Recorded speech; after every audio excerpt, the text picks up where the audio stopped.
Hi everyone. Before we get into this audiobook, I'd really appreciate it if you could hit the subscribe button and drop a like. It helps me out a lot as well as contributes a lot to the channel.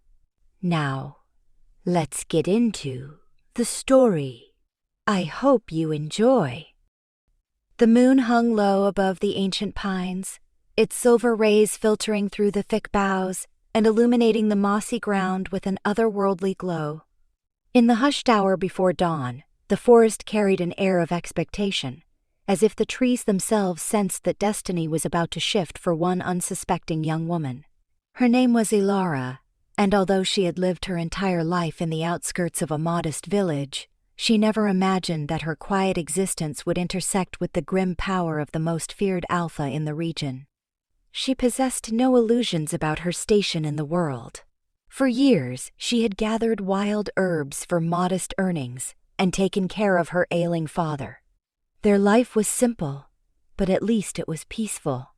That fragile calm dissolved the moment an ancient blood debt pulled them into the path of a man named Raiden, a werewolf who ruled his pack through relentless might. On a night that felt like a dark omen, Elara stepped outside the small wooden shack she called home.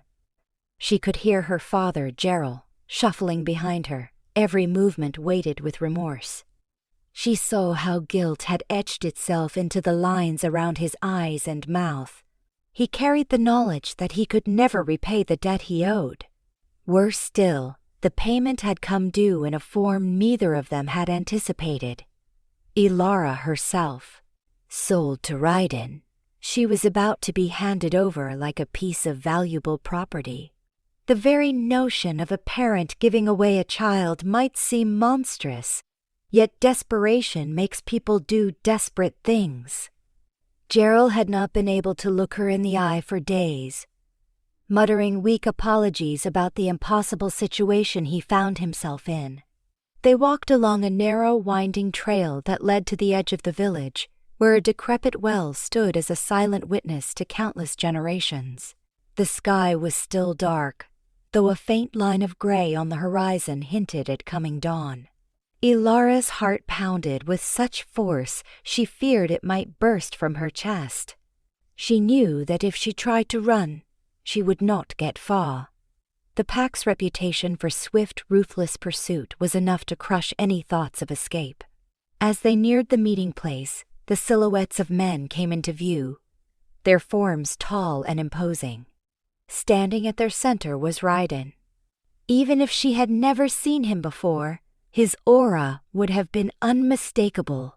He was tall, broad-shouldered, carrying himself with a calm confidence that bordered on predatory. The night was cold, yet a layer of tension kept Elara's blood warm. Raiden glanced at Elara, his eyes reflecting the moon's pale sheen, then shifted his attention to Gerald. "Your debt is centuries old," he said in a low voice that carried the unmistakable rumble of authority. "Now it is time to fulfill your family's oath." Gerald, trembling, could only nod. His voice cracked as he muttered apologies, his eyes filling with tears he was too ashamed to shed openly. One of the men read aloud from a rolled parchment, a formal recitation of the contract that bound Elara's lineage to Raiden's ancestors. The agreement demanded a firstborn daughter whenever the Alpha's bloodline called upon the debt. Elara kept her head low, her stomach twisting at the archaic cruelty. At the conclusion, the parchment was handed to Raiden, who accepted it with a curt nod, as though confirming a mere business arrangement. Gerald gave his daughter's hand one last squeeze, murmuring, "I'm sorry," before stepping back. Elara tried to keep her composure, but when she finally lifted her gaze to meet Raiden's, she felt a jolt that sent a shiver through her body. His eyes were stormy, outlined in silver by the moonlight, and for a moment, she could have sworn she saw a flash of confusion there. Just as quickly, he shuttered it behind an expression of cool detachment. He seized her hand in a firm grip, as though to signify the transfer of ownership. The warmth of his touch shocked her, contradicting the frigid calm in his voice. Then he led her away from the well to a waiting carriage. The wheels creaked as she climbed in, her fate sealed in that simple act of stepping across the threshold. Inside, the lantern's glow revealed little of Ryden's expression. He settled into the seat across from her, arms folded. The carriage lurched into motion. Even though she had braced herself to face the Alpha's cruelty, the moment was suffocating. He eyed her for a few tense seconds. "What is your name?" he asked in a tone that was neither gentle nor harsh. "Elara," she answered, forcing her voice not to waver. He responded with a small nod. "Then you should know that your life belongs to me now. Any disobedience will not be tolerated." Her cheeks burned at the raw finality of his words. She had always been free-spirited, determined to protect her father and hold their small household together. Now she was little more than a prize. She inhaled deeply, steadying her resolve. "Yes, Alpha," she whispered. Her mind raced with questions. Would he make her a servant, force her into some vile duty, or hand her off to the pack for sport? She had no answers, only a haunting sense that her life was no longer hers. Dawn broke over rolling hills as the carriage meandered through unfamiliar terrain. Gone was the dense forest that had sheltered her since childhood. In its place were rugged mountains and meadows of high grass. She strained to see through the carriage window, half curious and half terrified by the unknown. She had never ventured this far from home, never beheld such sweeping views. Yet each turn of the wheels reminded her that she was drawing ever closer to the Alpha's fortress, a place notorious for its unyielding rules and fearsome inhabitants. Finally, they arrived. The fortress loomed behind a high wall of thick stone, a drawbridge spanning a wide moat. Guards stood on either side, each with an alert bearing that warned visitors not to test their patience. The carriage rattled across into a vast courtyard. Ryden stepped out first, extending a hand to Elara, who took it warily. The courtyard bustled with activity. Wolves carrying supplies, a few training with wooden weapons, servants darting about on errands.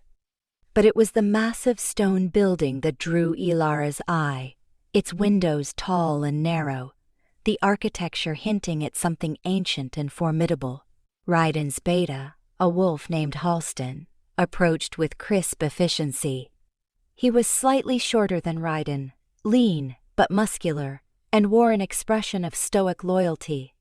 "All prepared, Alpha," Halston said, his voice echoing in the courtyard.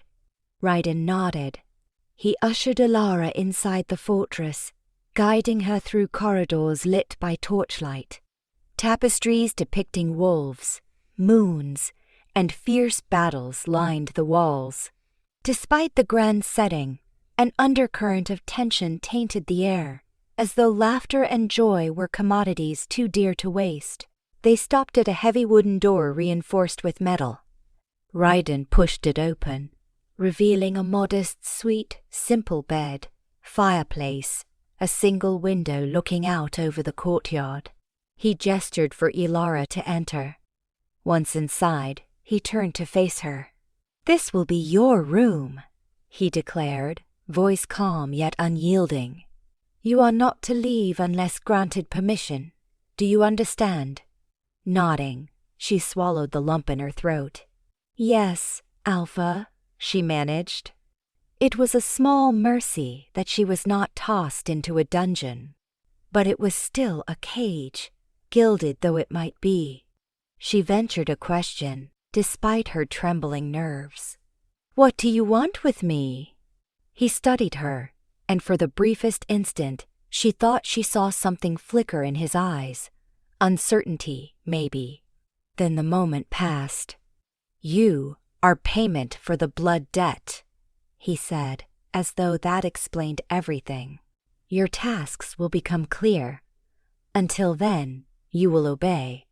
With that, he stepped out. the door closing behind him with a thud that resonated through her bones. Now alone, Elara took stock of her surroundings. The space was sparse but clean. The bed had fresh linens, a small table with one chair stood by the fireplace, and a wardrobe hinted at a supply of clothing. The single window was barred, the sky beyond bright with midday sun. Her heart pounded as she considered her fate. Plopping onto the bed, she tried to stifle the dread growing within her. Would she ever see her father again? Would Ryden's men harm him if she disobeyed? Not long after, a soft knock interrupted her thoughts. The door creaked open to reveal a young woman in a simple dress and apron. She appeared to be a servant, her manner polite yet subdued. Setting a wooden tray of food on the table, the girl introduced herself as Tressa. She handed Elara a bundle of clothes that looked more refined than anything she had ever worn. "The Alpha commanded that you have clean garments and a meal," Tressa explained. Elara thanked her, grateful to see a friendly face, but the servant's eyes held quiet sympathy that reminded her of just how precarious her situation was.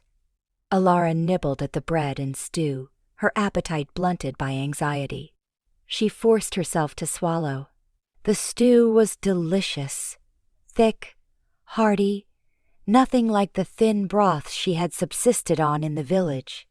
It felt odd to consume something so rich while her life had just been turned upside down. Still, she needed her strength. She had no idea what awaited her in this fortress of wolves. Time dragged on. The only sounds were distant footsteps or muffled voices echoing through the stone corridors.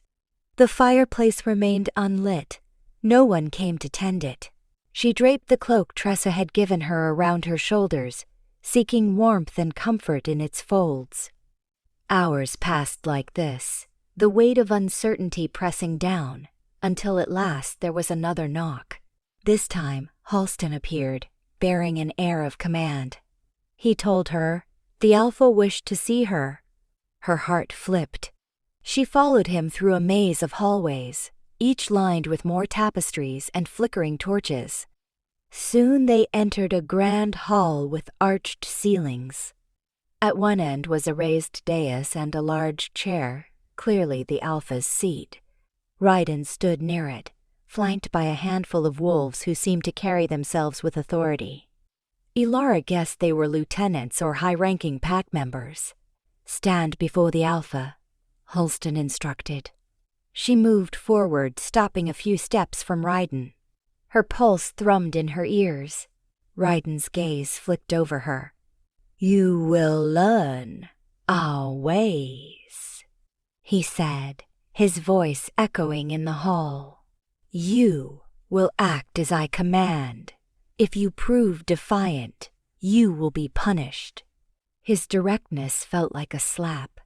She kept her eyes on the polished stone floor, struggling not to let the fear show on her face. One of the lieutenants stepped forward, reading aloud from a scroll about pack laws and hierarchy. It was a blur of rules, ranks, and punishments, punctuated by the underlying message that the Alpha's word was absolute. Elara's mind spun. She was neither pack nor wolf, yet she would have to abide by these laws as if she had been born under their moonlit rights. When the recitation ended, Halston gave Elara a scrutinizing look, then turned to Ryden. "Shall we assign her tasks within the fortress?" Ryden seemed to ponder briefly, as though only just deciding her role. "She stays under my watch for now," he said coolly. Halston bowed his head in acknowledgement. Elara couldn't help but notice that some of the wolves eyed her with thinly veiled suspicion, perhaps wondering why their Alpha would keep a human so close. The only thing more unsettling than their stares was the odd prickle at the back of her neck each time she felt Ryden's attention on her. It was not merely intimidation. There was a spark in his gaze that left her uneasy. Ryden dismissed the gathering with a wave of his hand, and the wolves departed. He looked at Elara once more, his silence heavy with expectation. Finally, he spoke in a quieter tone. "Tomorrow night, we hold a monthly gathering. The pack comes together to reinforce bonds and address concerns. You will attend." The idea of being paraded in front of the entire pack sent a fresh ripple of anxiety through her. "Yes, Alpha," she managed, voice trembling. Ryden regarded her with a level stare. "Tressa will prepare you. Be ready." With that, he turned and strode out. Halston gestured for her to follow him back through the hallways, explaining along the way what would happen during the monthly gathering. "It is not just a feast," Halston said. "There are rituals and displays of strength. The pack reaffirms unity under the Alpha's leadership. All will be curious about you." Elara let out a shaky breath. Curious. That was an understatement. Being the lone human among wolves felt akin to being a lamb in a den of predators.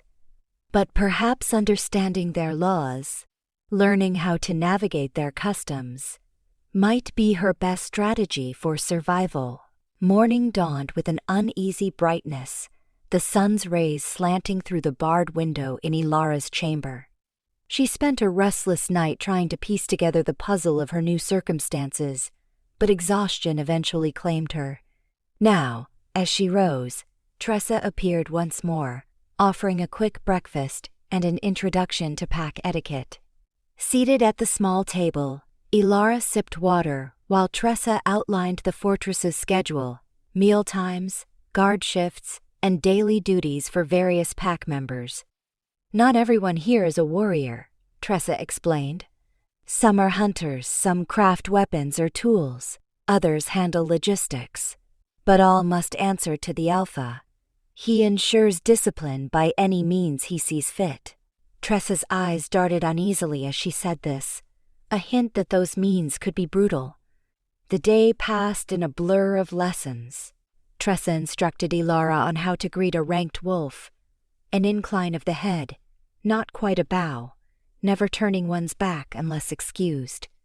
She taught her which titles to use, how to show respect without seeming weak, and how to phrase responses if questioned by a higher-ranking pack member. Elara found it overwhelming, but she committed each point to memory, determined not to give offense. She asked Tressa once if there were many humans living among the wolves. The servant shook her head gravely. "Rarely. Maybe you'll meet one or two from allied families, but your situation is unusual." Unusual was an understatement. Elara thought back to the strange jolt she had felt when Ryden touched her. She could not forget the spark that coursed through her body. Something about him tugged at her senses, even though his demeanor remained icy and intimidating. At times, it felt like a pull she was helpless to resist. She tamped down the thought, reminding herself that she was here against her will. No matter what fleeting, inexplicable connection might exist, she was essentially his captive. As afternoon waned, Tressa returned with attire meant for the gathering. A dark gown accented with delicate embroidery depicting the crescent moon. Elara could hardly believe she was supposed to wear something so fine. In her village, the best she had possessed was a dress reserved for harvest festivals. Simple, but cherished. This garment felt heavy, imbued with symbolic weight. A swirl of dread coiled in her stomach as Tressa helped her slip into it, tying the laces and smoothing the fabric. She caught her reflection in a small mirror propped against the wardrobe. She barely recognized herself, eyes shadowed with worry, hair brushed and pinned back. She looked older, more serious. Then again, everything about her life now was more serious. When dusk settled, Tressa guided Elara through the corridors to the main hall. Voices reverberated off the stone walls, mingling with the scent of roasted meat and spiced wine. The shift in atmosphere was striking. Torches blazed in every sconce, and a musician played a haunting tune on a flute-like instrument. Wolves were milling about in groups, some already sipping from tankards, others greeting one another with hearty embraces. As they entered, a hush fell, and all eyes turned toward Elara. She was painfully aware of their stares, curious and guarded. Tressa gently squeezed her arm in support, then drifted aside to allow the beta, Halston, to assume her escort. Halston led her forward. Standing at the far end was Raiden, dressed in dark attire that matched the gravity of his leadership role. Beside him, a handful of wolves formed a semicircle, evidently the higher-ranking members. An unspoken command rippled through the room, and the murmured conversations died away. Raiden's voice cut through the silence. "Pack, we gather again to honor our traditions and strengthen our unity. Tonight, we have a newcomer among us, one who arrives under extraordinary circumstances." He glanced at Elara, beckoning her closer. Her palms went clammy as she stepped forward. It felt as though she was stepping onto a stage, the audience all predators who could sense her fear. "This is the human who has been delivered to settle a long-standing debt," Raiden continued, his tone measured. "She will serve me within these walls, and her safety is assured by my protection, provided she does not betray our trust." A current of whispers spread through the crowd. A few gazes hardened, others showed open curiosity. Elara's heart pounded as she forced herself to meet no one's eyes for too long. "I expect every member of this pack to respect my decree," Raiden finished. "Now, let the feast begin." With that, the tension in the hall loosened. Wolves returned to their conversations in clusters, though many cast furtive glances at Elara. Halston guided her to a quieter section of the hall, introducing her to a few individuals. Their names blurred in her mind. Some were polite, some borderline hostile. She tried to stay calm, recalling each tidbit of etiquette Tressa had taught her. She felt the weight of the room's scrutiny, the pressure of being the oddity in their midst. When she finally had a moment to breathe, she scanned the crowd, spotting Raiden deep in conversation with one of his lieutenants. Every now and then, his gaze flicked toward her, as though assessing her composure. She felt it like a tangible force, a brush of awareness that both unsettled and sparked an inexplicable warmth in her chest. The evening wore on with platters of roasted meats, bowls of stewed vegetables, and an endless flow of spiced wine. A group of wolves engaged in a friendly wrestling match near the center of the hall, eliciting cheers and laughter. Musicians played music that quickened the pulse, an undercurrent of wildness thrumming through each note. Elara remained on the periphery, sipping water and answering cautious questions from those who approached. A few asked about her life in the village, her father, and whether she had known about the debt. She was careful to speak with humility, not wanting to provoke anyone or reveal too much of her personal pain. Eventually, Tressa found her and offered a brief respite from the constant chatter. "You must be exhausted," she said softly. "Shall we step outside for some air?" Elara nodded gratefully. Together, they slipped out a side door that led into a smaller courtyard, one enclosed by high walls and lit by torches. The din of the feast receded behind them, replaced by the hush of the evening sky. Stars glimmered overhead, and Elara inhaled, the cool air soothing her frazzled nerves. "Thank you," she murmured, relief flooding her voice. Tressa leaned against a stone bench. "You handled yourself well. Many in your position would be overwhelmed." Elara lowered her eyes. "I feel overwhelmed. She paused, struggling to find words for the swirl of conflicting emotions inside her. Fear warred with curiosity. Anger blended with a strange spark of attraction whenever Raiden was near. It felt like trying to hold back a tidal wave. Tressa offered a sympathetic nod. You're surviving. That counts for more than you know. Before Elara could reply, the door to the courtyard swung open again. Raiden appeared, the torchlight casting flickering shadows across his face. Tressa immediately bowed her head in deference and stepped back. Leave us, Raiden said curtly, and Tressa departed without complaint. Elara's heart thudded as he approached. The courtyard felt too small to contain the tension crackling between them. The short distance between them seemed charged, and she remembered how, during their first meeting, she felt a jolt at his touch. It was enough to make her pulse flutter even as she tried to maintain composure. You needed air? His tone was neutral, but his eyes glinted with curiosity. Yes, Alpha.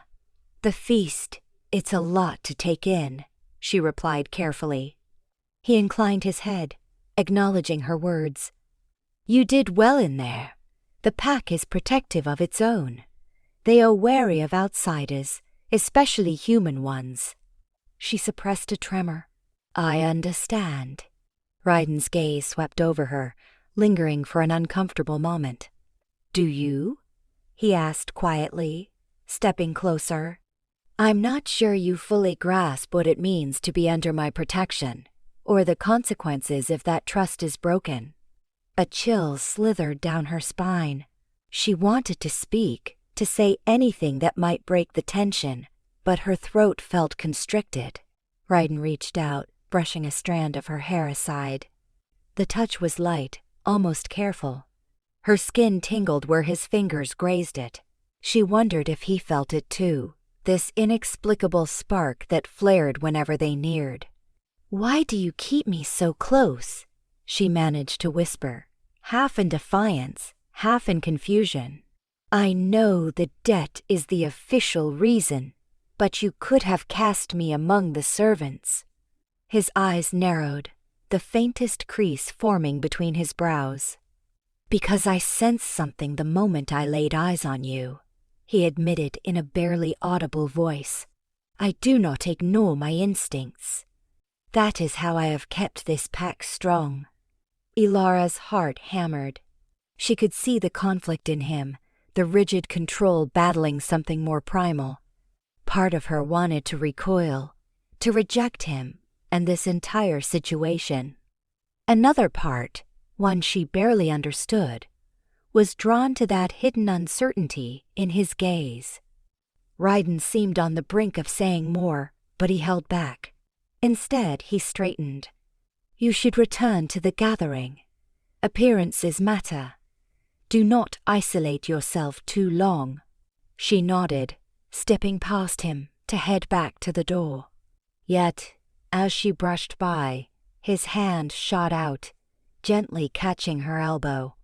A subtle tremor rippled through her body. Remember, he said softly, his voice laced with something that almost bordered on concern. You are under my protection. No harm will come to you from the pack, not as long as you follow my rules. She swallowed hard, the heat from his hand branding her through the thin fabric of her sleeve. Understood, Alpha. With that, he released her, and she slipped inside. The warmth of the hall struck her immediately, along with the buzz of conversations and music. She tried to steady her racing heart, aware of how dangerously tangled her emotions had become. The wolf who had effectively purchased her was showing signs of conflict she had never expected to see in a man reputed to be merciless. She reminded herself that danger still lurked in every shadow here. She could not afford to let her guard down. The rest of the night passed in a haze of music, chatter, and lingering unease. Eventually, as the feast wound down, Elara found herself more exhausted than she had ever been. When Tressa came to guide her back to her chamber, she gladly followed, the weight of the evening settling on her shoulders like a heavy cloak. By the time she sank onto her bed, her thoughts were a chaotic mix of what-ifs. She found no simple answers. The fortress walls felt like a prison, yet Raiden's unsettling gaze hinted at some deeper complexity. She drifted into a fitful sleep long before she could make sense of it all. The following day dawned cold and gray. Elara woke to a knock on her door. It was Tressa again, bringing hot tea and a small loaf of bread. "Halston wants to see you in the courtyard," Tressa said softly, helping Elara brush and tie back her hair. Elara washed her face in the basin provided, steeling herself for whatever might come next. Following Tressa's direction, she navigated the winding corridors until she emerged into the main courtyard. There, a few wolves were sparring with wooden staffs, their movements precise and aggressive. One of them was Halston. He spotted her immediately and paused, handing off the staff to another wolf. "This way," he called, beckoning her over. Apprehension bubbled in her stomach, but she forced herself to walk over calmly. "The Alpha wants you to learn basic self-defense," the Beta explained without preamble. "You are to train daily, under my supervision." Confusion flashed through Elara. "Self-defense? But I'm human?" Halston finished for her, arching an eyebrow. "He wishes you to be able to protect yourself, at least minimally." She thought back to Raiden's cryptic words the night before, how he claimed to feel something that demanded her proximity. Now he was arranging for her to learn to defend herself, a courtesy he could have easily denied. Despite her reservations, part of her felt a surge of relief. At least she would not remain entirely helpless in this place. "Thank you," she said quietly. Halston gave a slight nod, then handed her a short wooden staff. "Let's see if you have any natural skill." For the next hour she fumbled through the stances, her arms aching from the unfamiliar motions. The wolves moved with inhuman grace and speed, but Halston gave her pointers, correcting her posture, teaching her how to block and strike. A few onlookers paused their own training to smirk or laugh at her clumsy efforts. She grit her teeth, determined not to give them the satisfaction of seeing her upset. She would endure. She had done so her whole life, first caring for her father, then forging her way in a harsh village. This might be more intense, but she would not crumble. At last, Halston called for a break. Elara's muscles throbbed, her breath ragged. She leaned against the courtyard wall, sipping water from a flask Tressa had brought. A group of wolves eyed her from across the yard, exchanging hushed remarks. She felt their scrutiny, but tried to ignore it, staring instead at the sky overhead. Gray clouds drifted, a reminder that the world was far larger than the fortress walls. "You're trying hard," Halston observed, walking over. She wiped sweat from her brow, nodding. "There's no other choice." He regarded her quietly for a moment, then said, "I've seen humans come through here before, though rarely in your position. Most do not adapt as quickly. Raiden noticed that about you from the start." Elara stiffened. "He said that?" Halston didn't answer directly. "We all have our roles. You must find yours. The Alpha's interest in you has set tongues wagging, but so long as he protects you, no one will risk his wrath by harming you." She exhaled, acknowledging the precarious balance. Raiden's protection was both a shield and a chain. When training wrapped up, she returned to her chamber, bone-tired. She bathed using the basin, the water cold but refreshing. She changed into simpler clothes Tressa had provided, a loose tunic and trousers. As evening fell, she found herself again summoned to the great hall, though this time not for a feast. Raiden stood there, conferring with Halston over a spread of scrolls. The Alpha's posture was rigid, tension radiating from him like heat from a fire. "You wanted to see me?" Elara ventured, stepping forward. Halston bowed and stepped aside, gathering up the scrolls. Ryden locked eyes with her, his gaze intense under the flicker of torchlight.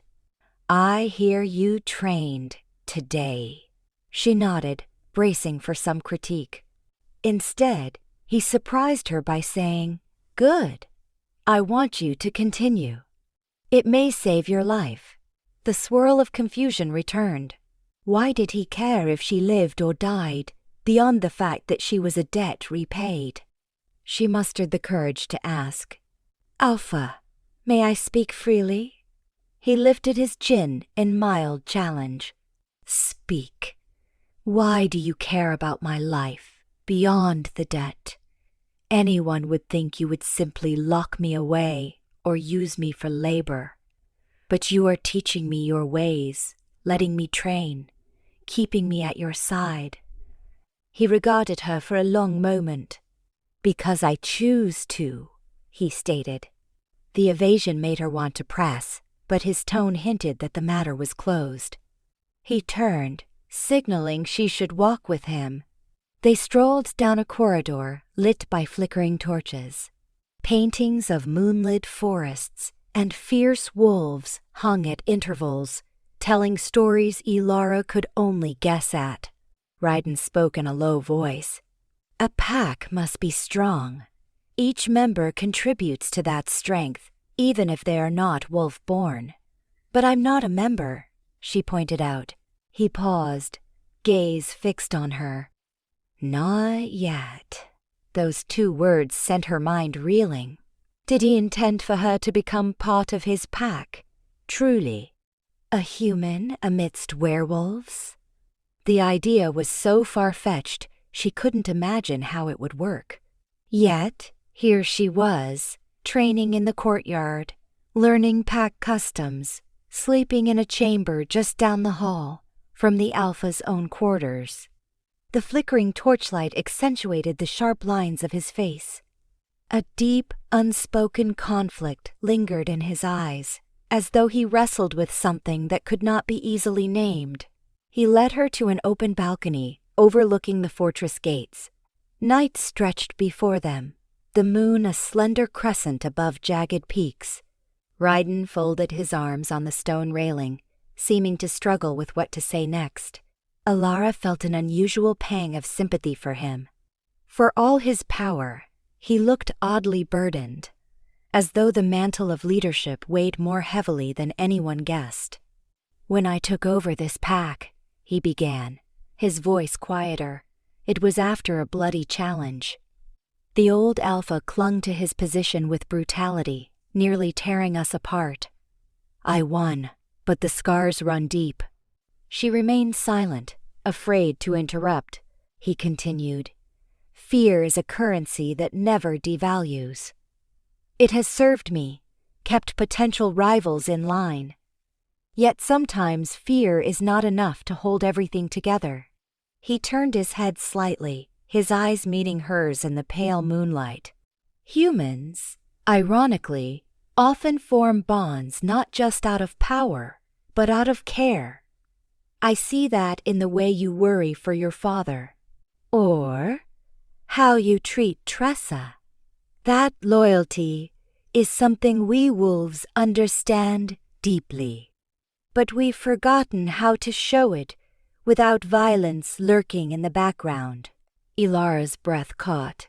She sensed he was revealing more than he intended, a raw edge of vulnerability. She had not expected this from him, not after their stock introduction. "I don't know what to say," she admitted softly. Ryden let out a slow exhale. "You do not have to say anything. Just remember, your presence here has a purpose, one neither of us fully comprehends yet. But I feel it." Her chest tightened. The notion of a bond beyond the mere transaction of a debt frightened her. It also inexplicably warmed her, like a lantern in a dim corridor. "I don't want to be a prisoner," she murmured. The admission slipped out before she could stop it. He turned fully toward her. "Behave loyally. Learn our ways. And in time, you may find a different life than you imagined. The promise, or was it a warning, hung in the night air. She realized with startling clarity that the alpha was as caught in this strange, shifting bond as she was. They stood like that, silently watching the moonlit landscape. The fortress below seemed almost peaceful, guards patrolling the walls, the glow of torches reflecting off the moat's dark waters. For a moment, Elara felt the faint stirrings of empathy for Raiden. He was a powerful figure, yes, but also a leader carrying burdens she could not fathom. She still could not condone how he had taken her as payment, yet she was beginning to see that perhaps he was more complex than the monster she had envisioned. When Raiden finally moved, he straightened and withdrew into the corridor. "It's late," he said, voice returning to a more formal timbre. "Rest. Tomorrow, your training continues." Elara followed him, her mind churning with unanswered questions. She returned to her chamber alone, the shadows of the flickering torchlight dancing across the walls. Sleep came only after hours of her thoughts chasing one another in circles, grappling with the strange, precarious connection forming between her and the Alpha who held her fate in his hands. In the days that followed, her routine solidified. She trained with Halston each morning, learning rudimentary defense techniques. Though she was not as strong or fast as a wolf, her determination garnered her a small measure of respect. She spent afternoons studying pack customs under Tressa's guidance.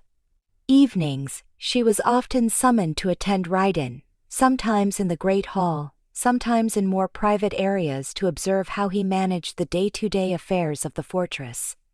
To her surprise, he seemed keen on having her learn about governance, listening as he and his lieutenants discussed trade routes, territorial disputes, and alliances with neighboring packs. Yet beneath the surface of those seemingly mundane lessons lay a charge of tension that neither of them could deny. The faint crackle of energy returned whenever they were close. She noticed it in the subtle quickening of her breath, the way Raiden's eyes lingered on her a fraction too long. She wanted to deny it, to bury such notions. But denial grew harder each time they found themselves alone, whether in a quiet corridor or under the moonlit sky. She recalled vague stories about werewolf mate bonds, whispered legends of an unbreakable connection. But she was human, and he was an alpha known for his ruthless might. The idea seemed impossible. Still, the possibility gnawed at the edges of her mind. She told no one of her suspicions. Not Halston, not Tressa, and certainly not Raiden. Fear of rejection, of punishment, and of being wrong all played a role in her silence. Instead, she pushed herself to focus on improving her stance, memorizing the fortress layout, and learning which wolves to avoid. Most of the pack still treated her with guarded neutrality, though a small few were openly hostile, their eyes reflecting scorn whenever she passed. She kept her interactions polite, with a slight nod or a careful greeting, not wishing to provoke them. One afternoon, while she practiced staff drills in the courtyard, she noticed a group of wolves training in their human forms not far away. They spawed with such speed and precision that she found it mesmerizing. Eventually, they shifted into their wolf forms in a blur of rippling muscles and bristling fur. Though it was not her first time seeing a werewolf shift, it still made her heart pound to witness the raw power on display.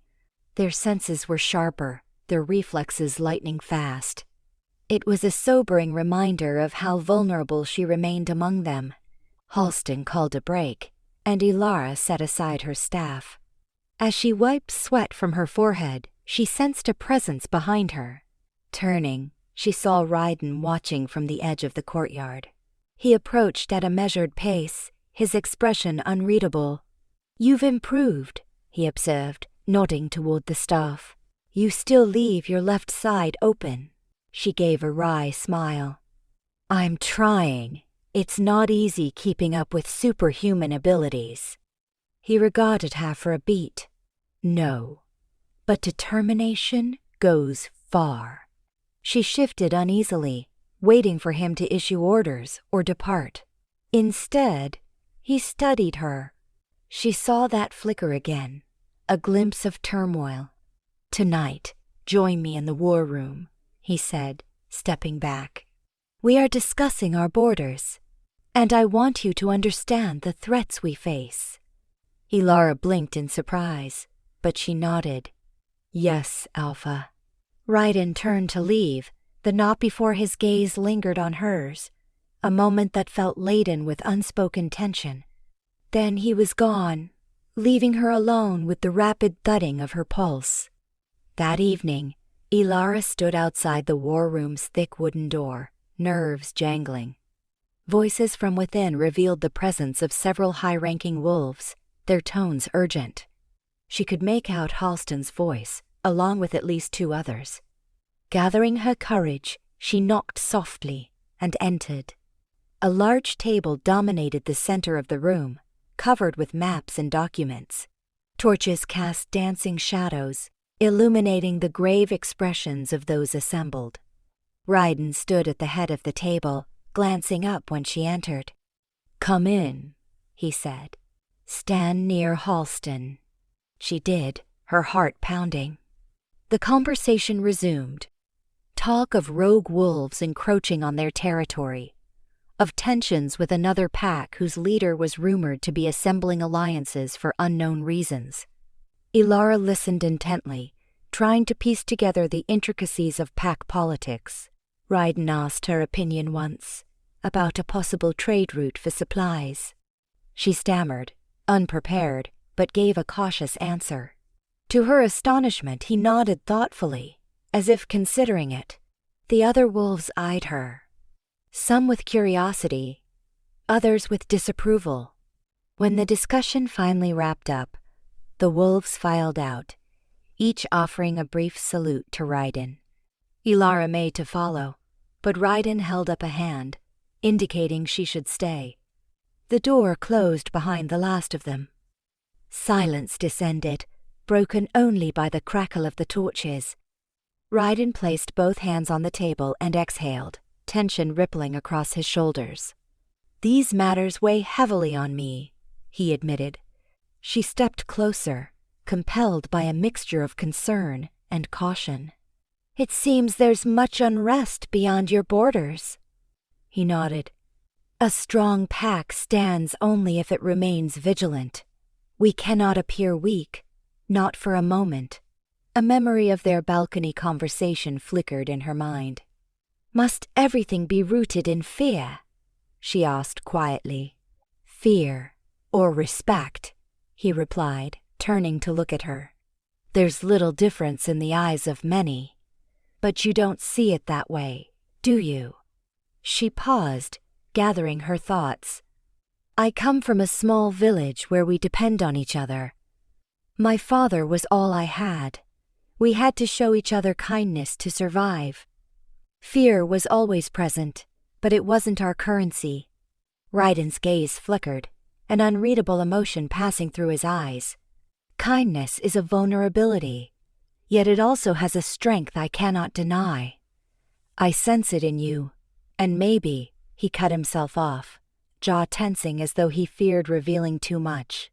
She didn't press him, but she took a step closer, surprising even herself with the bold move. Maybe... what? His lips tightened, frustration evident.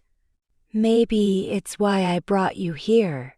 My instincts told me you were important, and not just for the sake of the debt. A wave of warmth flooded her cheeks, followed by confusion and a spark of dread. She recalled that rumor circulated about Maide bonds, that such a notion was unthinkable, wasn't it? Raiden straightened abruptly, as if catching himself. Go. It's late, he muttered, breaking the charged moment. She turned to leave, her mind spinning with questions she dared not speak. Yet even as she exited, she felt his gaze following her, as heavy as the fortress walls around them. That night, she lay awake in her chamber, the torchlight in the corridor casting shifting shadows under her door. The weight of Ryden's words, his conflicting demeanor, and the persistent electric current she felt whenever he was near, pulsed through her thoughts. She could sense that something significant was building between them, a bond that defied reason. But the question lingered in her mind. Could an alpha known for ruling by fear truly acknowledge a mate who was human? And would she ever be able to trust him enough to accept such a fate, even if it proved to be real? She drifted into uneasy slumber, dreams filled with moonlit forests and the sound of a distant howl. Each time she glimpsed Ryden's eyes in that dreamscape, her heart pounded harder, torn between fear and longing. When she finally jolted awake, the sky outside her barred window was a slate gray, heralding the dawn. The question of what she truly meant to the Alpha, an asset, a curiosity, or something more, remained lodged in her mind. In the days and nights ahead, she would find no simple answers, only deeper entanglements in a labyrinth of power and hidden desires. The days stretched into a tense routine. Elara trained under Halston's watchful eye, gleaned insights into the pack's affairs, and walked the echoing corridors of the fortress with caution. Despite her initial apprehension, each morning she managed to rise and face a new set of challenges, surprising even herself with her resilience. Yet the reality of her captivity never vanished. At unexpected moments, she would feel a pang of dread at the sight of barred windows, or flinch at the distant sound of a wolf's howl, reminded of how little control she had over her own life. Sometimes, she found a measure of comfort in Tressa's presence, the servant being the sole person who offered any kind of gentleness. When Tressa came to her chamber with food or fresh clothing, Elara would seize the chance to exchange a few whispered words about how the day had gone or what new task lay ahead. Tressa, in her quiet way, often reassured her that there were some in the fortress who did not view her as a threat. "Not every wolf sees you as an intruder," Tressa said, softly folding a cloak over the back of a chair. "Some wonder if you might bring change, something different from the unyielding fear that has ruled these walls." Such comments caused Elara's thoughts to spin. She found herself reflecting on how Ryden had taken power, how much blood had been spilled, and how that shaped his leadership. He might have compelled loyalty, but people rarely spoke freely in his presence. Yet she had glimpsed him wrestling with something that went beyond maintaining control. A vulnerability that surfaced when he let his guard slip. It was like a hidden depth beneath the cold exterior, and a small surprising part of her longed to see more of it. Still, his protectiveness was a double-edged sword. She lived in relative safety only because he had made it clear she belonged to him. On the training field, in the Great Hall, or in the courtyard, no one dared harass her unless they sought his wrath. But the moment he turned away, she could sense lingering stares, murmured suspicions, and, in some corners, resentment. The intangible pull she felt whenever they were close continued to unnerve her. She tried to dismiss it as the nerves of a prisoner, but that explanation felt increasingly flimsy. Each time he looked at her with that penetrating stare, something within her chest tightened, a confusion that mingled dread with undeniable fascination.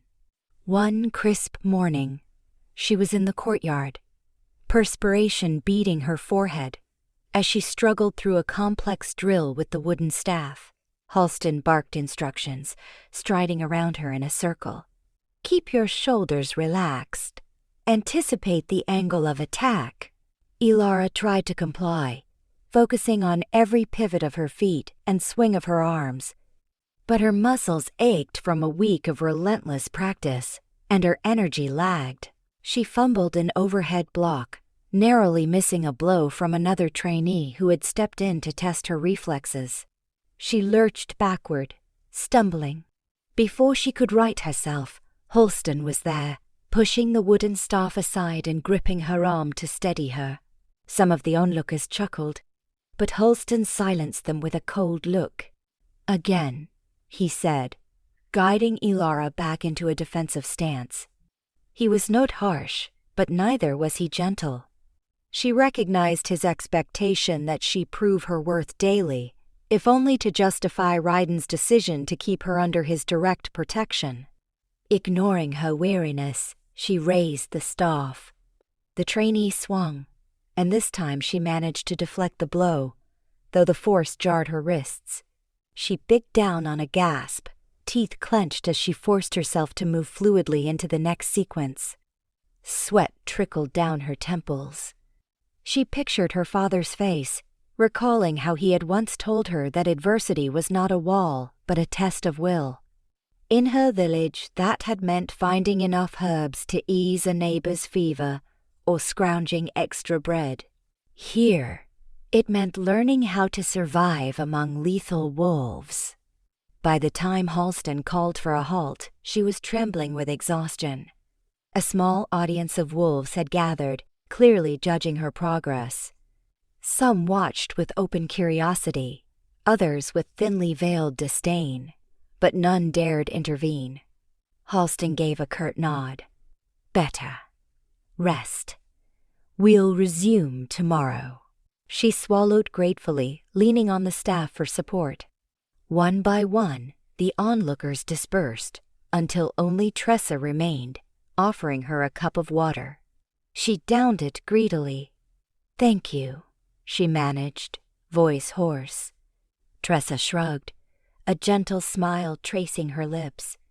"You push yourself hard. Anyone can see you're determined." Elara let out a shaky laugh. "I feel like I have no choice." Tressa's eyes flicked to a corner of the courtyard where Raiden stood, partly concealed in shadow. Even from across the space, Elara felt his gaze. He was not moving closer, apparently content to observe without announcing his presence. She wondered if he was assessing her performance, or if he had come for another reason. Her lingering confusion about his intentions resurfaced, but before she could voice her doubts, Tressa departed to tend her other duties. Elara was left alone, staff still in hand, mind churning. She looked across the courtyard again, only to find Raiden gone as silently as he had arrived. She exhaled, unsure if she felt relief or disappointment.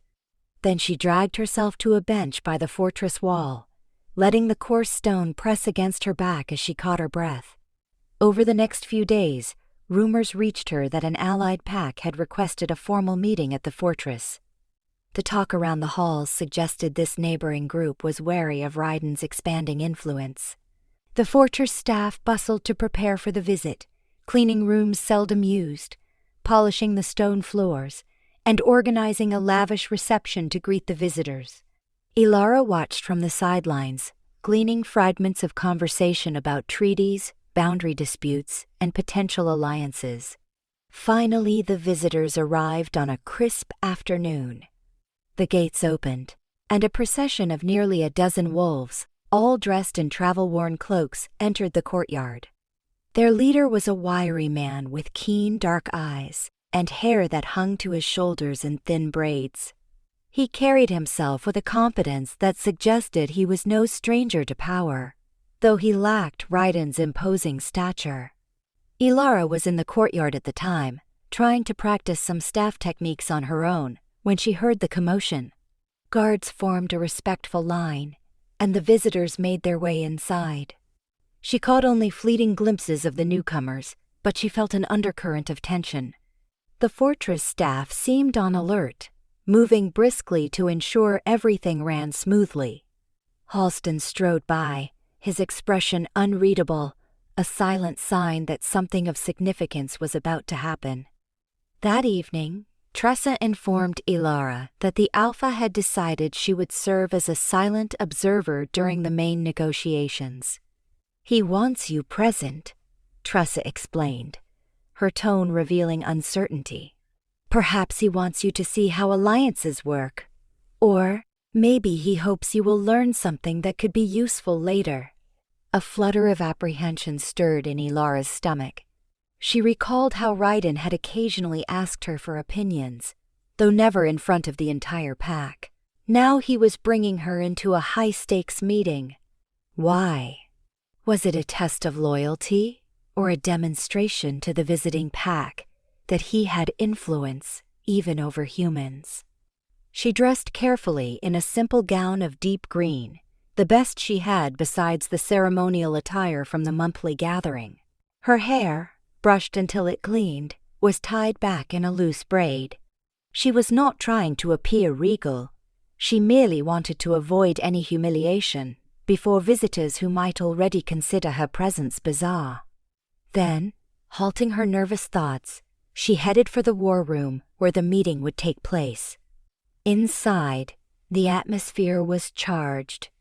Raiden stood at the head of the table, flanked by Halston and two other high-ranking wolves she had seen but never spoken to. The visitors, led by the wiry man, occupied the opposite side, their expressions guarded. Conversation lapsed when she entered, tension spiking at the unexpected sight of a human among them. She inclined her head in a respectful nod, remembering Tressa's lessons, then positioned herself near one wall. Raiden made a subtle gesture, and conversation resumed. The visiting leader was speaking in a calm, measured tone about resource sharing along a contested stretch of forest. One of the allied pack's major grievances was that Raiden's patrols had been spotted hunting in that region. A narrower hunting ground meant fewer supplies for the other pack, which threatened to break a truce established generations ago. Raiden listened, his face impassive, but Elara could see a tautness in his posture. "If our people are to maintain peace," the visiting leader said, his voice echoing softly across the stone walls, "we need assurances that your warriors will remain within agreed boundaries. We cannot afford another stand off or risk open conflict." Raiden leaned forward, placing both hands on the table. "You speak of conflict, but perhaps you should look closer to your own territory," he replied in an even tone. "Rogues have been sighted crossing from your lands into mine. My patrols merely ensure the safety of our borders." The visitor's eyes narrowed. "You believe we harbor rogues intentionally? That is quite the accusation." "I do not hurl accusations without cause," Raiden countered. "Nor do I seek to hamper your hunts. But I will not apologize for protecting what is mine." A hush fell. Elara, standing silently, felt her heart pound. She recognized the precarious line being walked here. An insult could lead to a rift, or worse, an outright threat. She could almost taste the tension in the air. The visiting leader inhaled slowly. "I understand that an alpha must protect his domain," he said, voice cooling. "But the difference between protection and encroachment is razor thin. My pack demands respect for our territory, and we have allies who share the same sentiment." At that, one of Raiden's lieutenants bristled.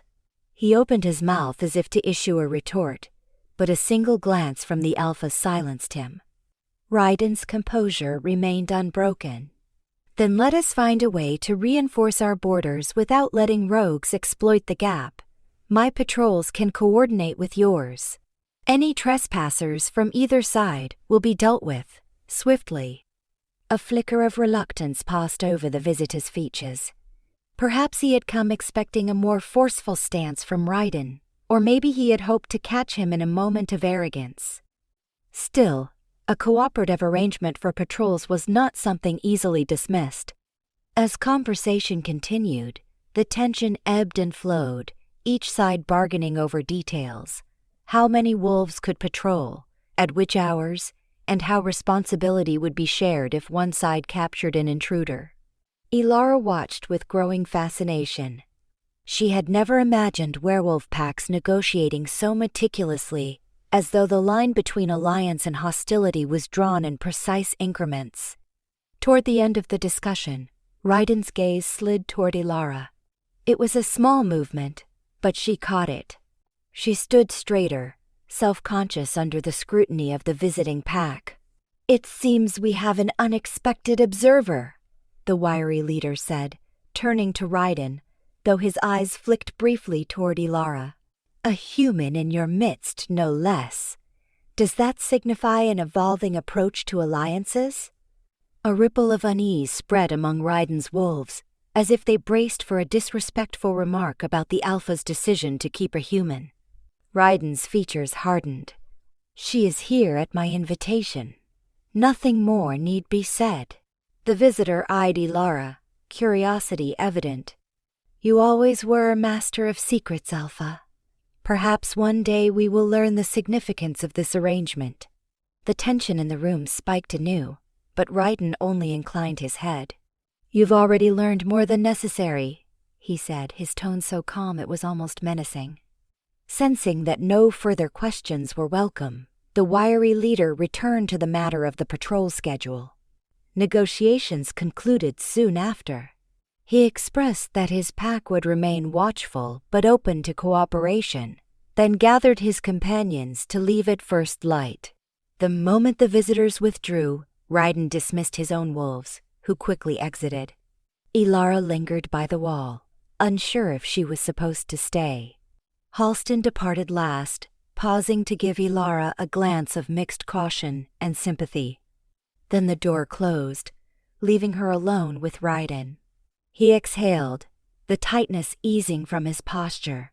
"You have questions," he said, not quite looking at her. Elara moistened her lips, stepping forward. "A few." That entire discussion was tense, but it ended in compromise. "You seem to want that." Raiden turned, folding his arms. "A strong Alpha is not one who rushes to war at every provocation.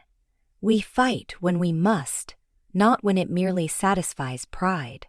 My pack cannot afford an open conflict right now, not with rogue activity escalating Kret." She nodded, absorbing his explanation. Then she asked the question that had been pressing on her mind. "Why did you want me to be here?" His expression flickered with something like hesitation. "I told you once that I want you to understand our world, not just the training field but the political undercurrents that affect our survival. A pack is not only about brute strength, it is a delicate balance of alliances, deals, and vigilance." She studied his face, noticing a strain in the tight set of his jaw, a wariness he seldom showed. "But I could have learned that from Tressa or Halston. Why witness it firsthand with such a critical meeting?" Silence stretched. Then, quietly, he admitted, "Sometimes, another viewpoint helps me remember that dominance is not the only path. You come from a simpler place, one where survival and cooperation often intertwine. There might be value in that perspective." Her breath caught.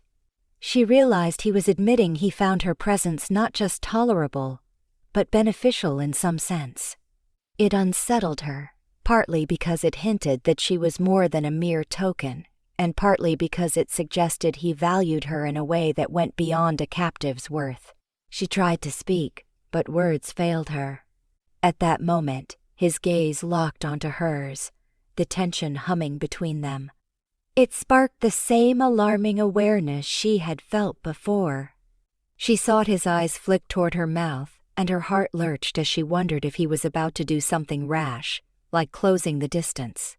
Then he tore his eyes away, turning abruptly toward the table to stack some stray parchment. "You should go," he said tersely, voice clipped. "It has been a long day, and you need rest." Unsettled, she offered a small bow, enough to show respect without fully dropping her guard, then exited the war room. Her thoughts churned as she walked the corridors to her chamber. She could still feel the echo of his gaze on her skin, a quiet electricity that refused to dissipate. Locking the door behind her, she sagged against it and closed her eyes. Every day in this fortress seemed to reveal a new layer to Raiden's enigmatic character, leaving her torn between caution and a compulsion to draw nearer. She soon found out that the visiting pack leader and his entourage planned to stay one more night before departing. Early the next morning, as the fortress stirred with servants preparing a farewell meal, Elara wandered to a narrow hallway that overlooked the courtyard. She hoped to see them ride off, curious about how the alliance might evolve. Instead, she glimpsed a small commotion near the gates. A scout had dashed in with alarming news. From her vantage point, she heard only snatches of frantic conversation. Rogues and ambush near the border. Wolves sprang into action, hurrying to alert the Alpha. Within minutes, Raiden emerged, dressed in a dark cloak, accompanied by Halston and several of his most capable fighters. The visiting leader, overhearing the commotion, rushed out with his own wolves. He demanded details, and the scout obliged. A group of rogues had appeared near the shared border, attacking patrols from both packs. Several wounded wolves remained behind, unaccounted for. That revelation shattered the tentative politeness, replaced by urgency. "We will handle it," Raiden declared, summoning his men. But the visitor bristled at the suggestion he was being sidelined. "These rogues have threatened my territory as well," he retorted. "I am not about to stand idly by." They stood eye to eye, tension flaring, until a quick exchange confirmed a common purpose. The rogues posed a threat to both packs. Like it or not, a joint effort was needed to repel them. Without further argument, they saddled horses and departed in a rush. Within moments, the courtyard was nearly empty, leaving the fortress staff and a handful of guards behind.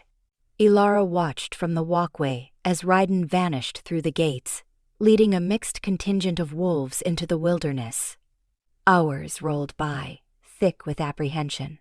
The mood in the fortress turned uneasy. Tressa hurried about, preparing bandages and medical supplies in case the returning wolves required them. Elara volunteered to help, though she lacked an official assignment. It felt far better to keep busy than to pace her chamber in anxious circles. She fetched clean linens, boiled water for sterilizing instruments, and sorted herbs that could help with infection or pain. Her knowledge, gleaned from years of gathering plants in her village, finally had a practical use.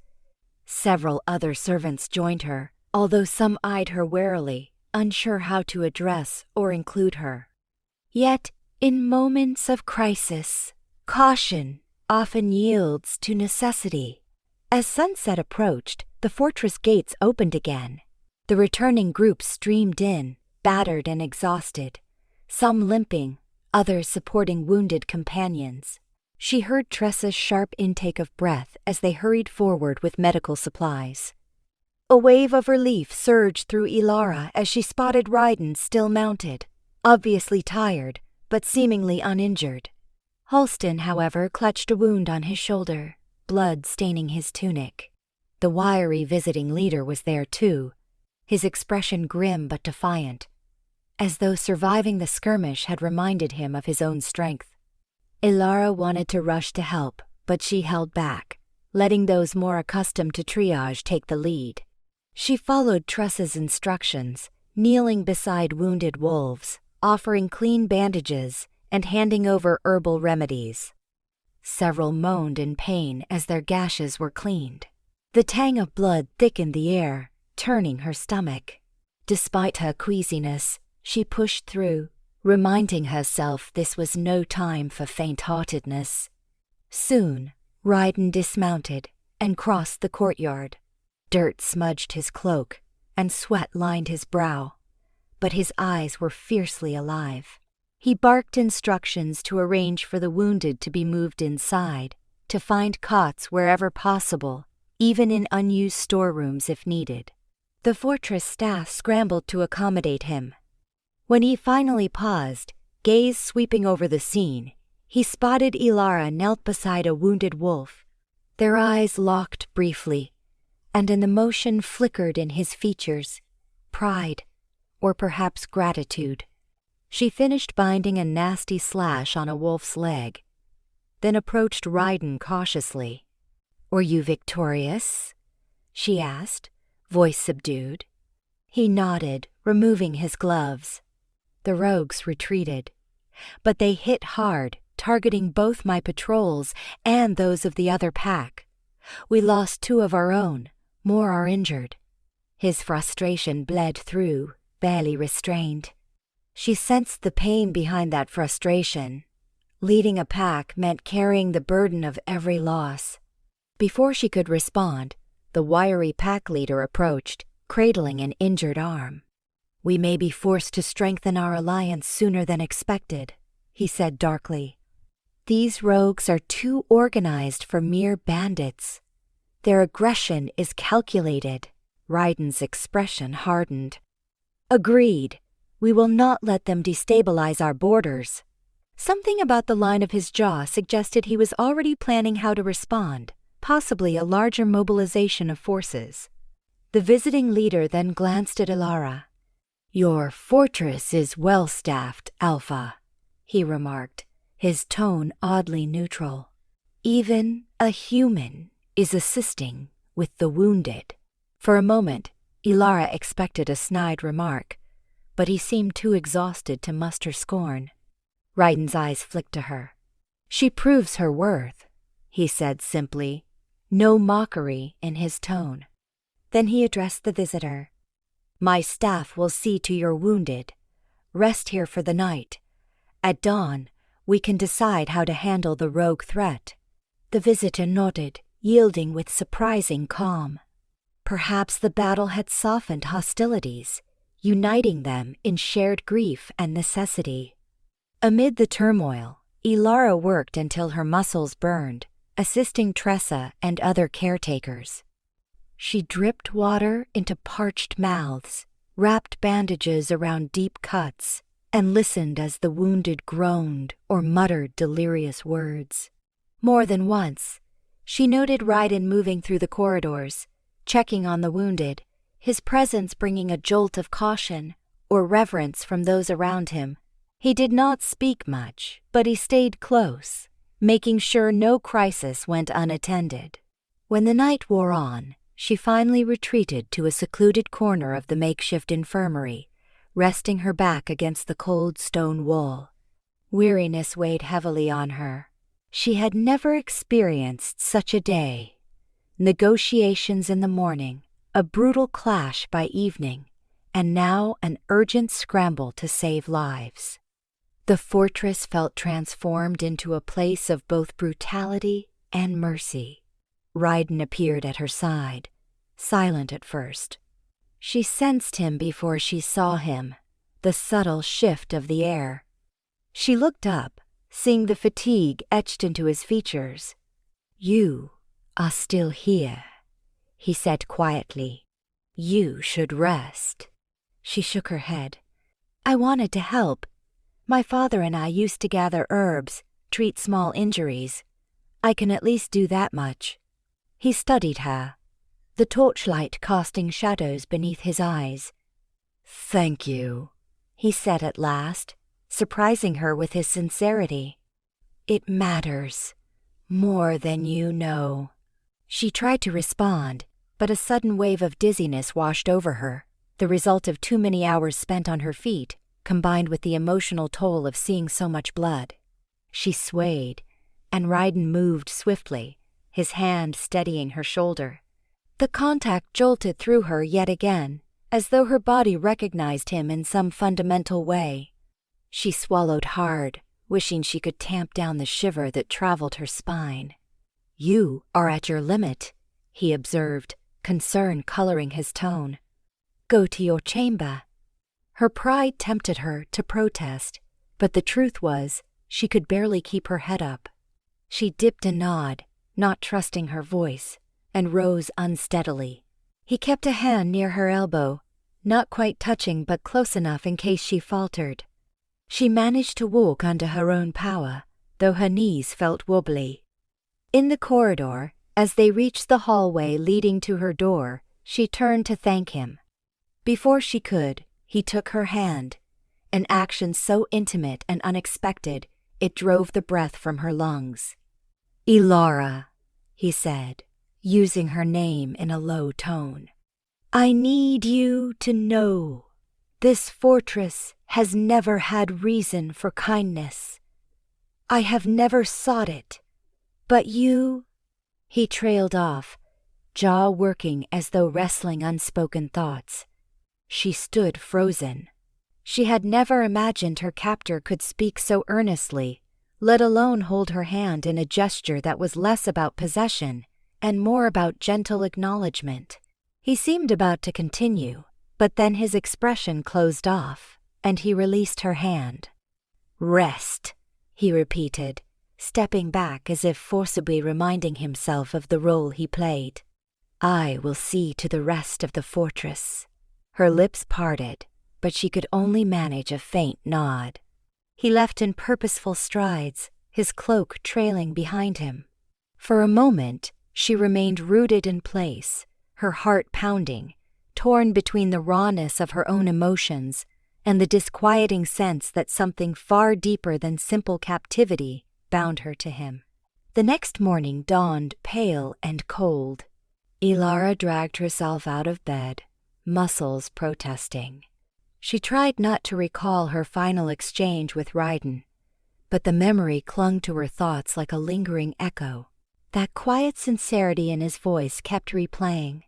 She told herself she was only imagining a connection, that a captive's mind could spin illusions about the slightest show of compassion. Yet another part of her bristled at dismissing it so easily. She wrapped a cloak around her shoulders and headed toward the infirmary to see if she could help. On the way, she passed a few wolves from the visiting pack who had stayed to recover from minor wounds. They offered her polite nods, a striking change from the suspicion she had grown used to. Their leader must have shared how she and the fortress staff had worked tirelessly to treat the injured. Elara returned the nods, uncertain how to feel about this new acceptance. Inside the infirmary, Tressa was already tending to patients, and the place smelled of medicinal herbs. Elara rolled up her sleeves, preparing to assist.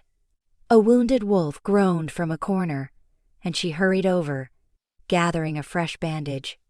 The day blurred into a pattern of cleaning cuts, administering tinctures, and offering water to those who remained too weak to move. At one point, the wiry visiting leader entered, observing the care being given to his wolves. He caught Elara's eye and inclined his head in something akin to gratitude. She nodded back, not expecting any further interaction. But he crossed over to her, glancing at the bandages in her arms. "You do not flinch at the sight of blood," he remarked. "Many humans would struggle." She tightened her grip on the roll of cloth. "When necessity demands it, fear must wait. That is what my father used to say." The leader's gaze swept over the rows of injured. "Indeed. Necessity forced us to fight side by side. It may do so again." He seemed on the verge of asking something more personal, but he appeared to think better of it. Instead, he stepped away, allowing her to continue her work. Late in the afternoon, word spread that the visiting group planned to depart. Their leader sought out Ryden to finalize the newly urgent arrangement for joint patrols. Elara was not privy to the conversation, but Tressa later confirmed that a fragile alliance had taken shape, forged by the shared threat of rogues. The fortress exhaled a collective sigh of relief when the visitors rode off in better spirits than their arrival. A tentative accord, though not entirely free of tension, was still far preferable to open hostility. In the following days, the fortress settled back into a semblance of routine. Patrols were doubled, with wolves rotating shifts to guard against rogue incursions. Reports trickled in of small skirmishes at the boundaries, but no full-scale attacks. Halston, his shoulder healing, returned to training the younger wolves and to instructing Elara. Life fell into a rhythm of caution and vigilance, underscored by the ever-present awareness that another confrontation could erupt at any time. Amid these shifts, Elara found herself increasingly entangled in Raiden's sphere. He invited her to more discussions in the war room, occasionally asking for her suggestions when deciding how to station scouts or distribute supplies. When she ventured an idea, he listened intently, sometimes countering with a curt question that forced her to refine her reasoning. Though the other wolves eyed this process warily, no one dared question the Alpha's choice of counsel, especially not after the alliance discussions had, by all accounts, worked out. In quieter moments, Elara mulled over her own conflicted feelings. She could not deny that Raiden still intimidated her. His capacity for violence hovered beneath the surface, and stories of how he had seized power remained fresh in her mind. Yet the memory of him steadying her when she nearly fainted, or the earnestness in his eyes when he confessed that her presence carried meaning, refused to be forgotten. She wondered if there was truly a place for her in this fortress. The idea seemed absurd, and yet each day she spent among the wolves, learning their customs and forging tenuous bonds, eroded the certainty that she belonged back in her old village. One afternoon, Halston found her in the courtyard, studying a battered map pinned to a board. It showed the fortress grounds, the outer walls, and some of the nearby forested regions. She was trying to understand the routes the patrols took, hoping to see if there was a pattern where the rogues might strike next. Halston stepped up beside her. Alpha asked me to inform you we will be conducting an extended patrol tomorrow. You will accompany us. She blinked in surprise. Me? On a patrol? He nodded. We will stay within safer boundaries, but we need another pair of eyes. Raiden wants you to see the terrain firsthand. A ripple of nerves coursed through her. For all her training, she had yet to travel beyond the fortress walls since her initial arrival. The idea of stepping outside, where the threat of rogues loomed, turned her stomach. Yet she also felt a faint thrill at the possibility of being free of these stone corridors, even briefly. "Very well," she said quietly. "I will be ready." The next morning came far too quickly. Elara rose before dawn, dressed in sturdy boots and a long coat Tressa had procured. She met Halston and a small group of wolves in the courtyard, each armed and alert. To her relief, the others greeted her with terse nods instead of hostility, though she could still sense their unease about bringing a human along. Halston gave instructions to the gate guards, who raised the iron portcullis. With the echoing groan of the chains, Elara stepped out into the open land for the first time since she had been forced to cross it in a carriage. Cool air struck her cheeks, carrying the scents of pine and damp earth. The sky was pale with dawn, a faint blush on the horizon hinting at sunrise. She felt a cautious exhilaration as she rode along with the group. Halston had supplied a calm mare for her, explaining that traveling on foot would be too slow. She gripped the reins, trying to recall the few riding lessons she had in her village years ago. Her mount seemed well-trained, responding to the slightest pressure.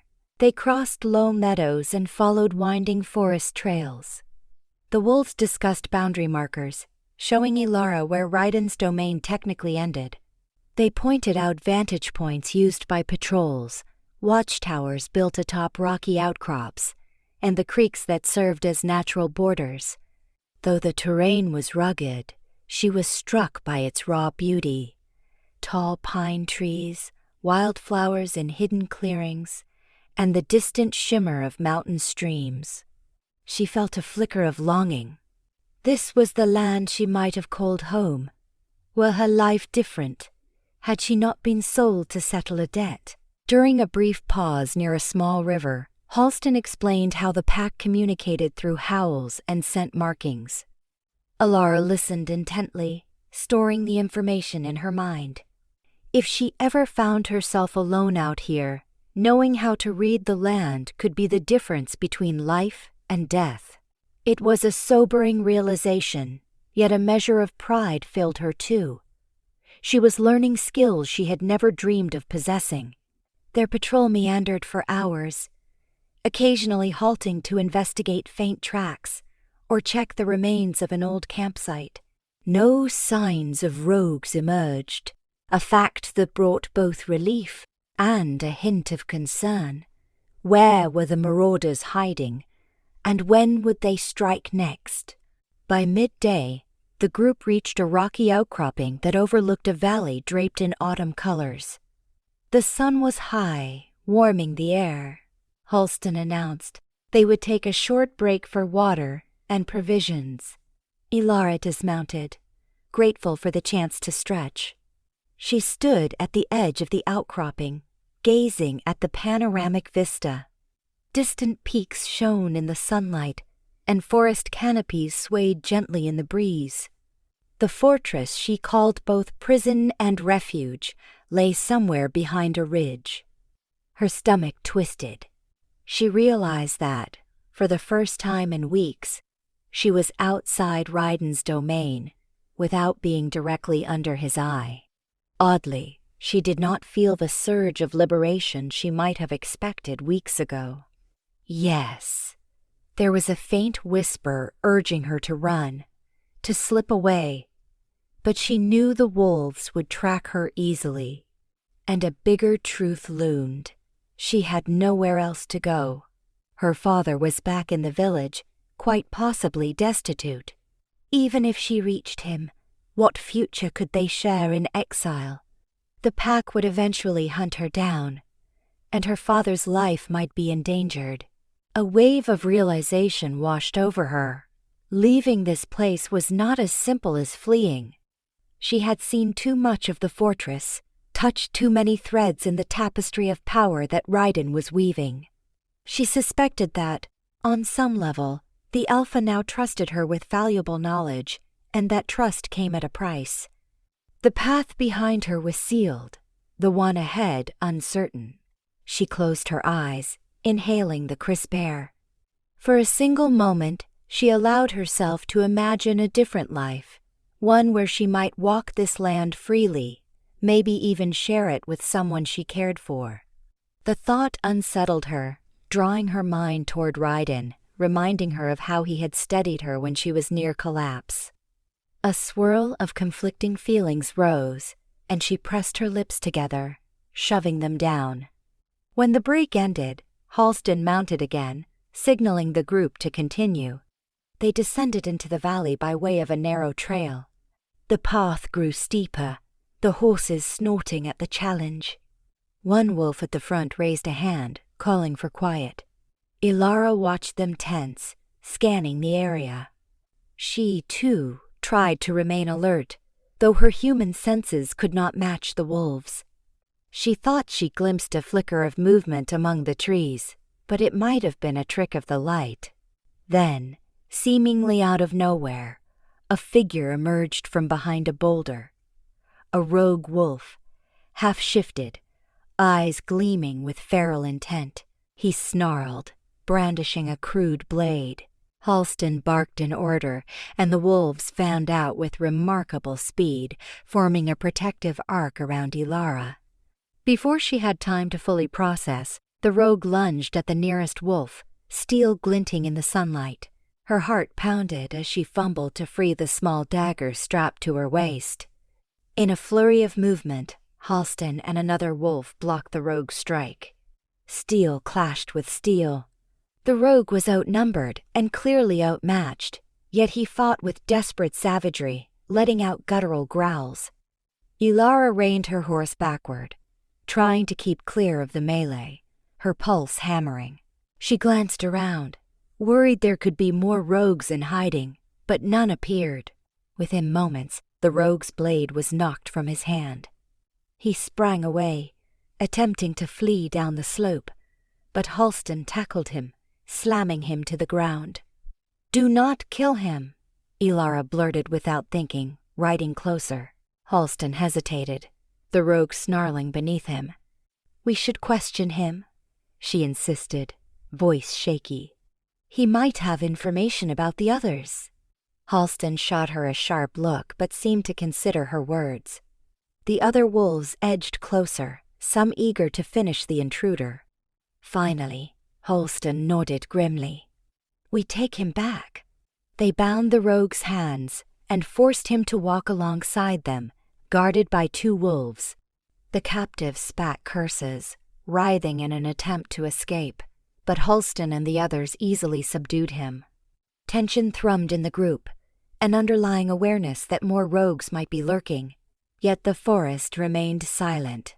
Soon they retraced their path up the slope, deciding that returning with a prisoner was far too risky without reinforcements. The patrol cut short its exploration, and they rode back toward the fortress with all haste.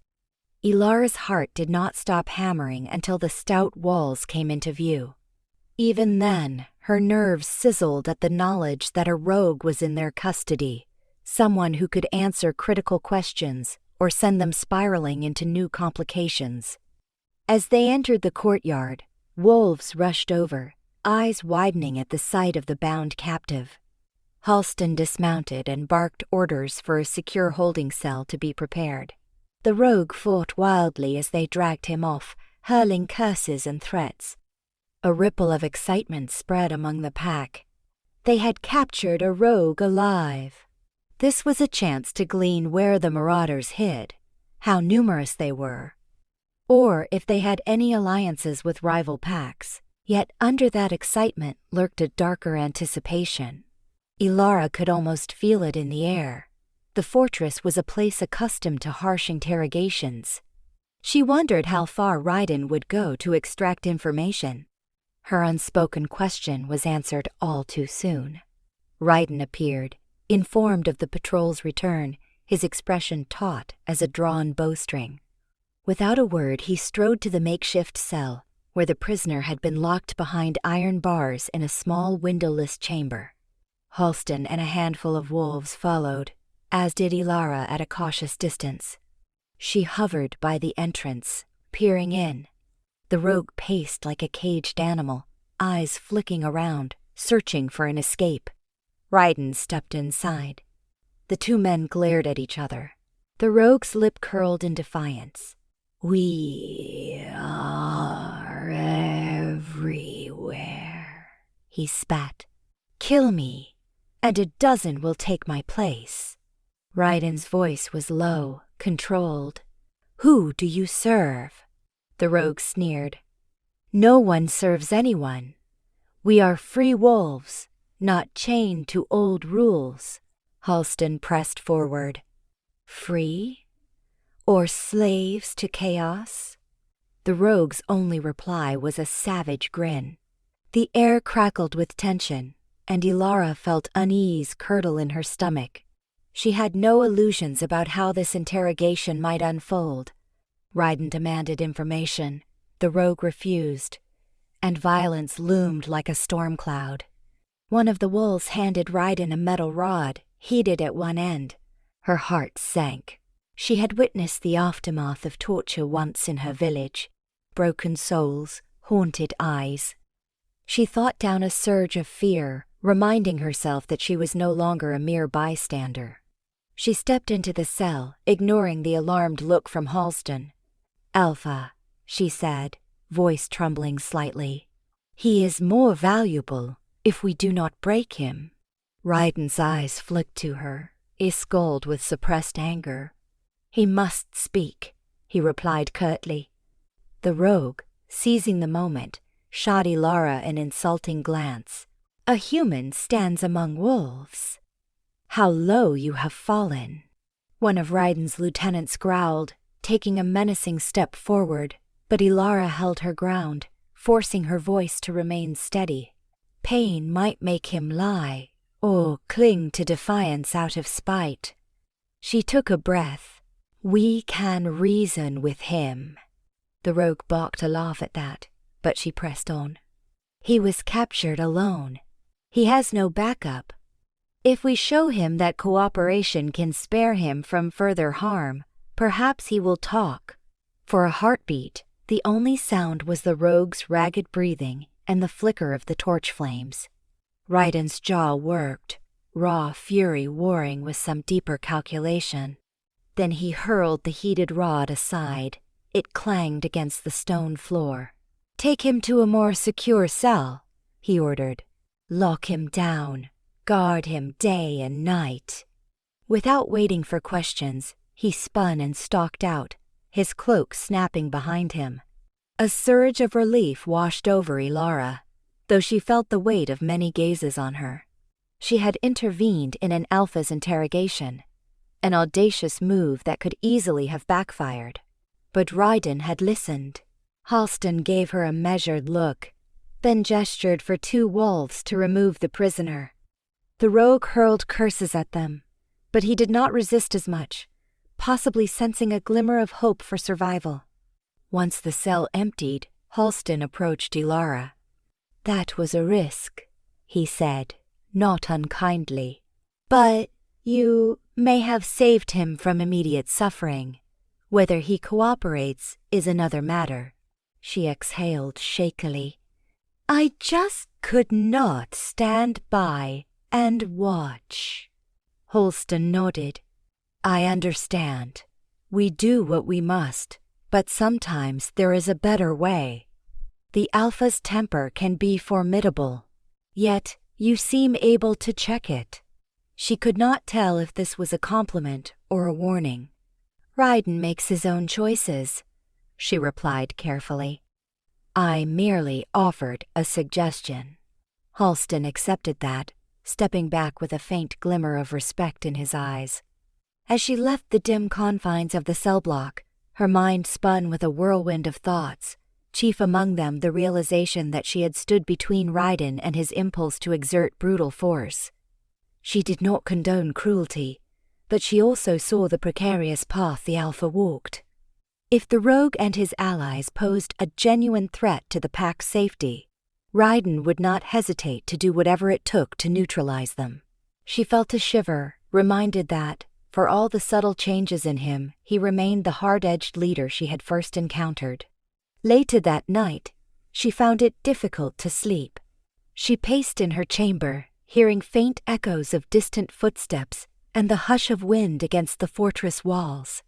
Finally, she threw on a cloak and ventured into the corridor, unable to bear the 4 walls. She walked aimlessly, passing guards who recognized her and offered curt nods. The air grew colder as she made her way toward a balcony overlooking the moonlit courtyard. She leaned on the railing, breathing in the night air. Ryden stood there too, partially cloaked in shadow. She had not noticed him until he shifted slightly, turning his gaze in her direction. Her pulse jumped, but she held her ground, returning his stare. He beckoned her closer with a slight motion of his hand. Heart thudding, she approached. Neither spoke for a long moment. The moon bathed the courtyard in pale light, accentuating the fortress's looming architecture. When Ryden did speak, his voice was subdued. "You challenged my decision earlier." Elara's throat tightened. "Yes," she admitted, bracing for a reprimand. He exhaled, gaze distant. "You might be right. Hurting him would have satisfied vengeance, but not necessarily revealed the truth. It is a dangerous path, though. If he does not talk, we will have gained nothing by sparing him agony." She hesitated, searching for a response that would not sound naive. Sometimes mercy has a price, but it can also yield a loyalty fear can never purchase. He shifted, studying her profile. The hush was so absolute that she could hear her own heartbeat. Eventually he spoke again. "You see a different world than I do, one where cruelty is not the only answer." She dared to glance up, finding his eyes on her. I grew up in a place where we had little, but we still helped each other. I know that life is harsher here, that your enemies are deadlier. But part of me believes there is another way. One that does not cost you what remains of your pride. Humanity. He huffed a quiet, humorless laugh. Humanity. Perhaps that is exactly what I lack. She saw the pain beneath the words, so swift and fleeting it might have been a trick of the moonlight.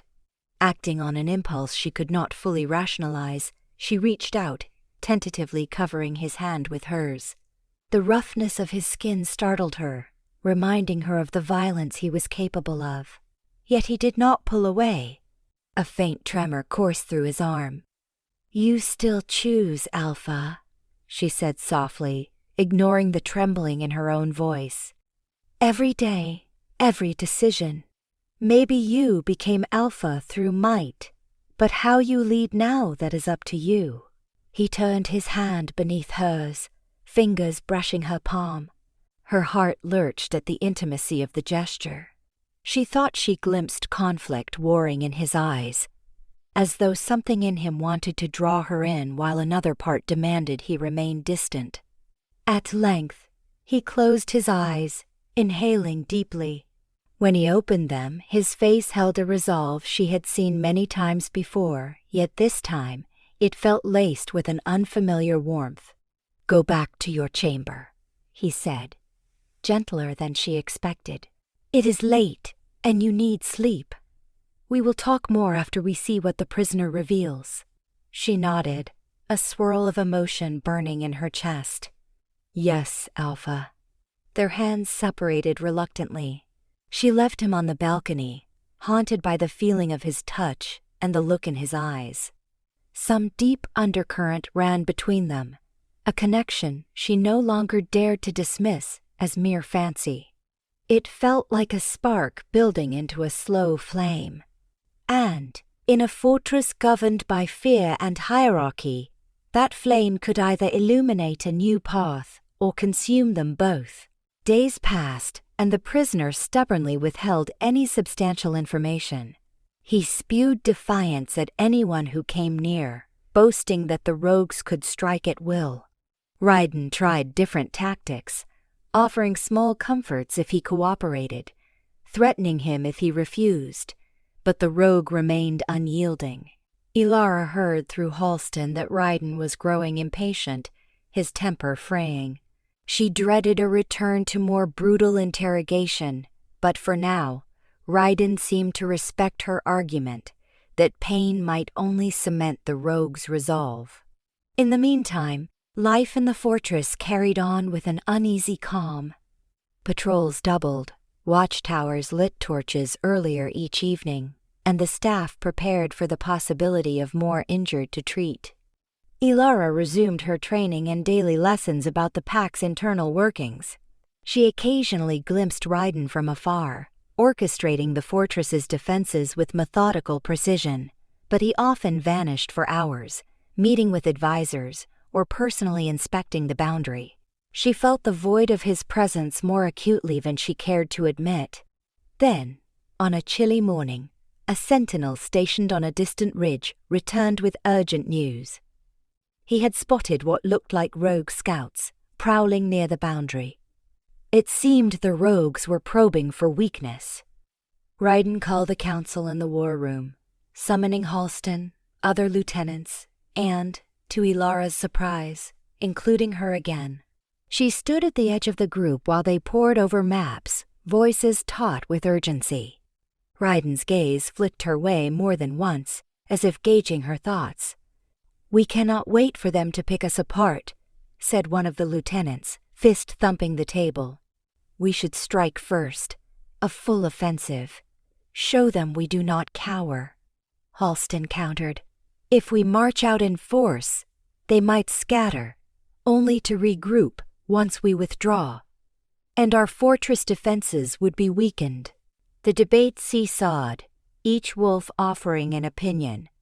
Elara listened carefully, recalling what she had learned about the region. She then cleared her throat softly, drawing their attention. The wolves paused, uncertain whether to heed her words, but Ryden nodded once, granting permission to speak.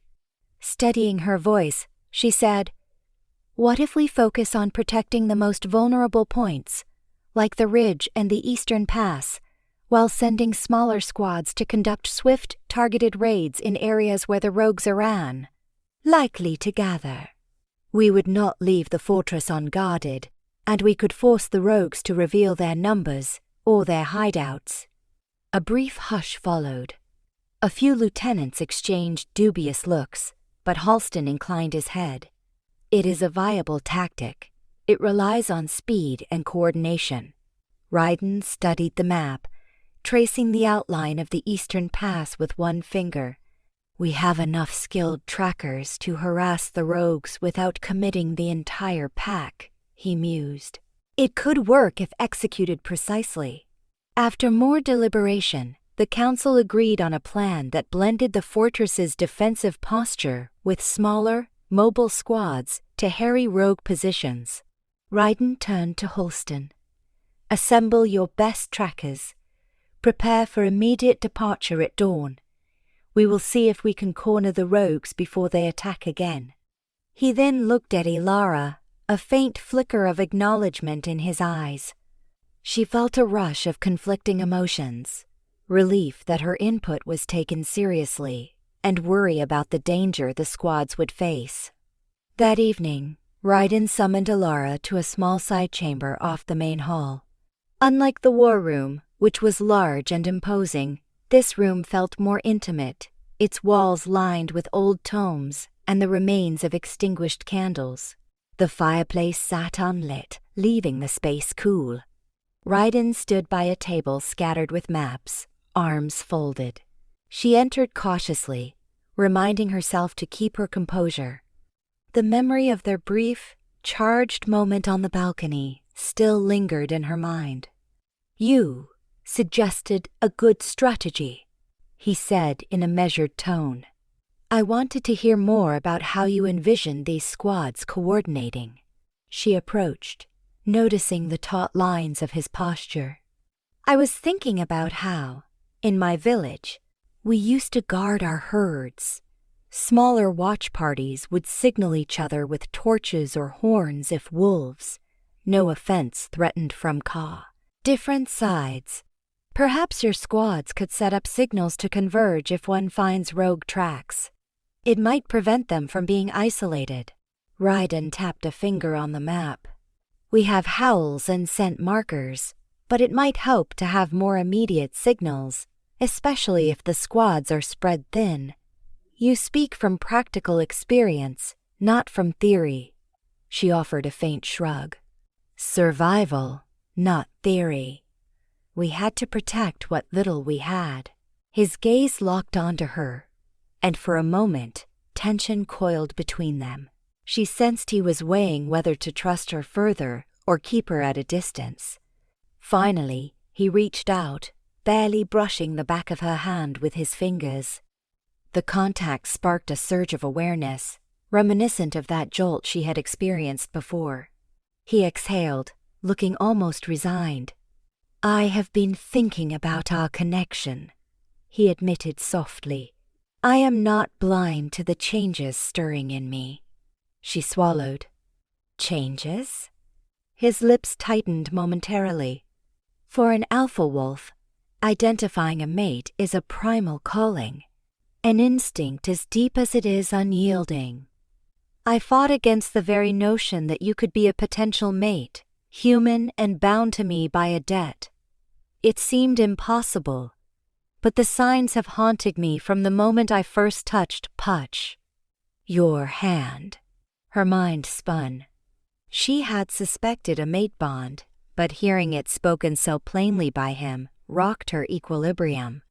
You feel it too, she whispered, unable to keep her voice steady. He nodded, his face betraying a mixture of frustration and a hint of longing. I tried to dismiss it, reason it away, but each day the pull grows stronger.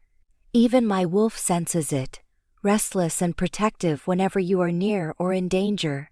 Elara's pulse hammered so loudly she was sure he could hear it. But I am human, she said, almost apologetically, as if that alone disqualified her.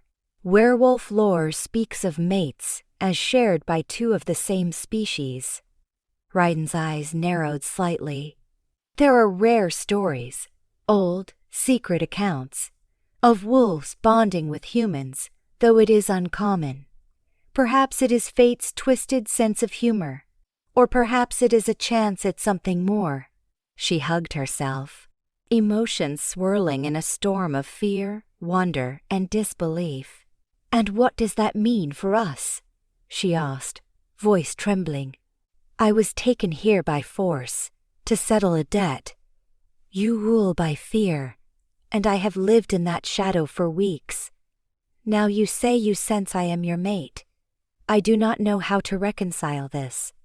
He sighed, his hand curling into a fist on the table. "Neither do I. My entire life has been shaped by seizing power, subduing rivals. I never believed I could have a mate who was not of my kind, or that my mate would be someone I once considered nothing more than a payment. Yet here we stand." Her throat tightened as she recalled her father's pleading eyes when he handed her over, how trapped she had felt. "Could it be that the bond is a mistake?" she murmured, almost to herself. "A delusion born of desperation?" He flinched, as though her words stung. "My instincts do not lie, nor do yours. Have you not felt the spark whenever we are close? The pull that defies reason?" She shuddered, recalling the countless moments when her body felt inexplicably drawn to him. "I cannot deny it," she conceded, her cheeks flaming. "But I am scared. You are everything I was taught to fear. An alpha with blood on his hands, a fortress built on intimidation." Silence enveloped them for a heartbeat. Then he reached out again, more purposefully this time, capturing her hand in his. His grip was firm but not painful, a pledge of honesty rather than force. "Yes," he admitted. "I have done many things worthy of fear. I will not pretend otherwise. But the bond we share is real, and it calls me to protect you in a way I have never protected anyone. You speak of fear, but I speak of the possibility that you could change me, and I could change for you." Her eyes stung with unexpected tears. She had never heard him speak so vulnerably, or any wolf for that matter. Something in his words resonated, reaching beyond the fortress walls she had built around her heart. Yet dread intermingled with that flicker of hope. "What if it all goes wrong?" she whispered. "Your pack might reject me. Other packs might challenge your authority for having a human mate. And I am not prepared to be the alpha's anything." He drew her closer, until she could feel the warmth radiating from him. "I will not force you. That is not how the true bond works.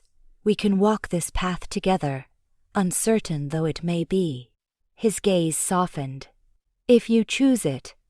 Her stomach lurched.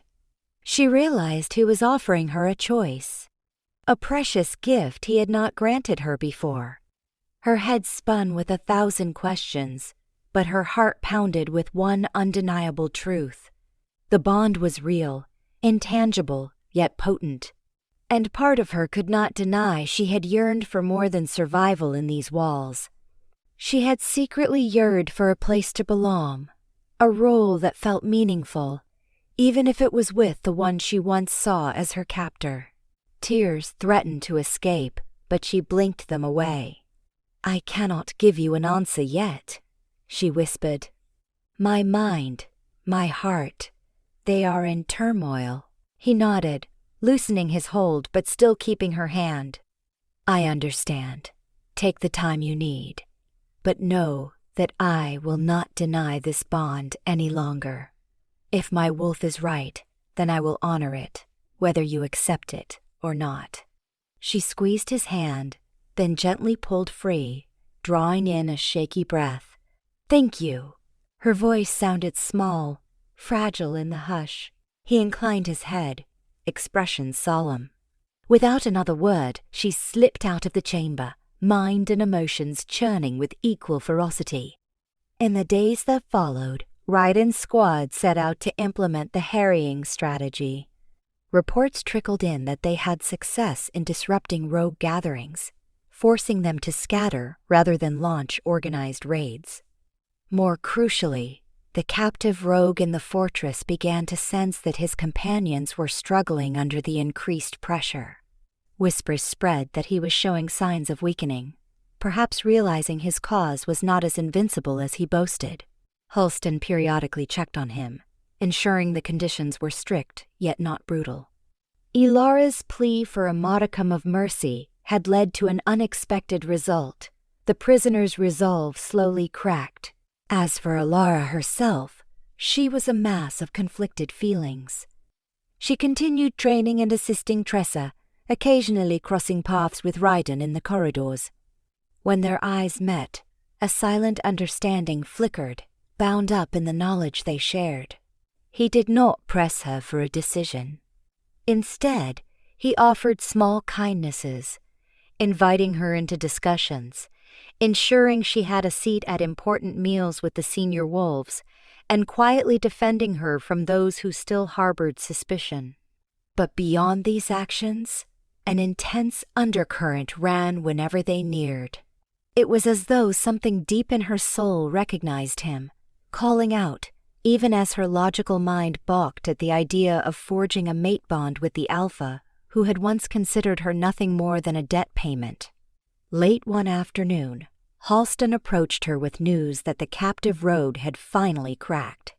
Elara followed him to the secure cell block, where Raiden and a handful of advisors stood outside the iron bars.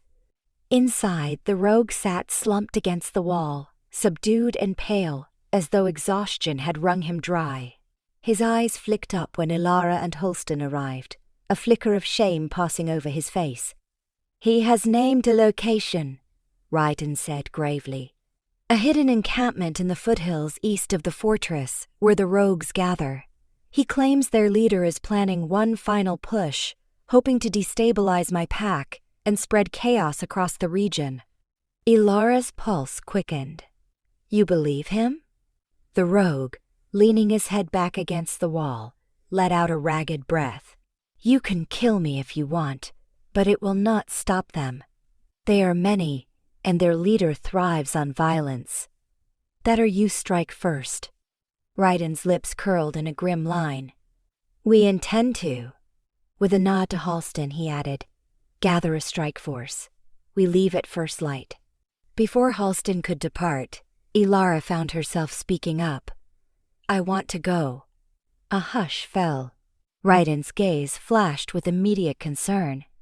"That is out of the question. This will be a direct assault, far more dangerous than a patrol. I cannot risk." She lifted her chin, heart pounding. "I have knowledge of herbs that could treat wounds. I have been training, and I can be of use. Besides, I was part of forming the plan to unsettle the rogues. I want to see it through." Halston looked uncertain, but Raiden's face hardened. "Your safety comes before any plan." A flicker of defiance rose in her. "You said you value my perspective, that I am part of something bigger here, that the bond calls you to protect me. But must I always remain sheltered within these walls? If I am to accept my place, whatever that may be, in this fortress, I cannot forever stand aside while others risk their lives." Raiden's eyes blazed, tension rippling in his stance. She wondered if she had overstepped, but her words rang with earnest conviction. Finally he exhaled. "Very well.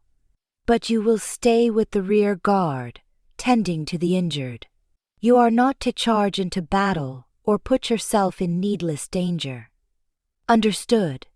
She bowed her head, relief and trepidation mingling in her chest. "Understood, Alpha." That night, sleep evaded her.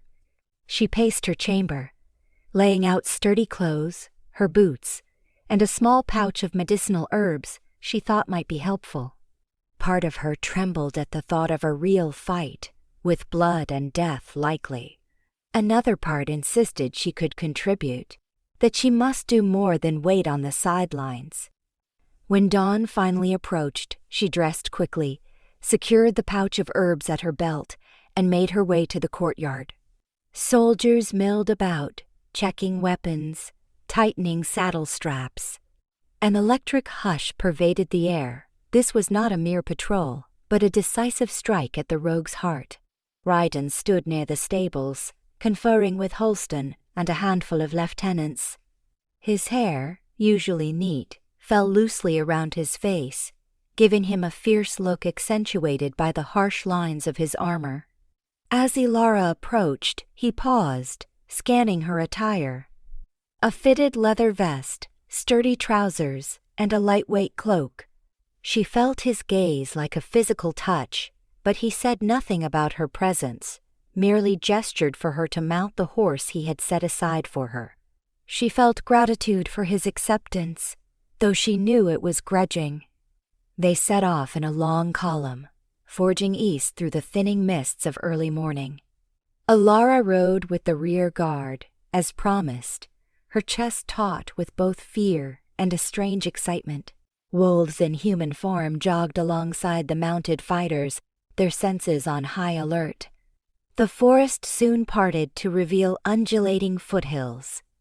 Snow-capped peaks loomed in the distance, an austere reminder of nature's indifference to the battles of men and wolves. After hours of travel, they reached the area the rogue had described. Hidden ravines and rocky outcrops made the terrain a perfect hideaway. A scout raced back, breathless, confirming signs of an encampment in a narrow gorge. Ryden's plan was swift and precise. Squads would flank the gorge from both sides, while the main force approached the entrance.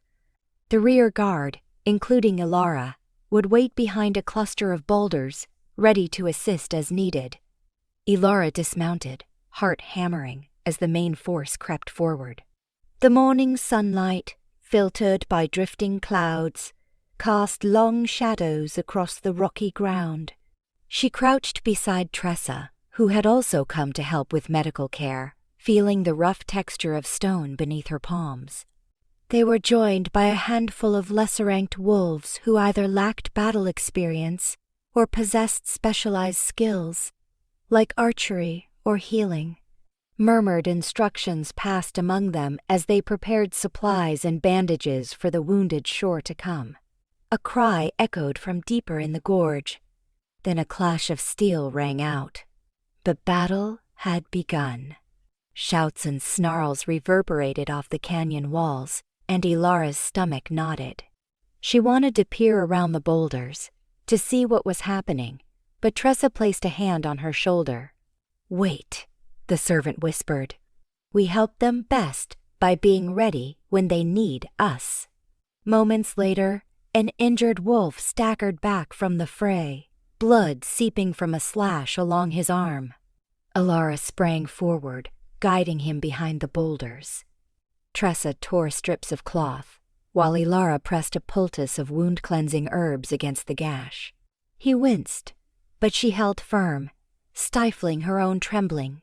More wounded trickled in, each arrival punctuated by the thunder of combat echoing through the gorge.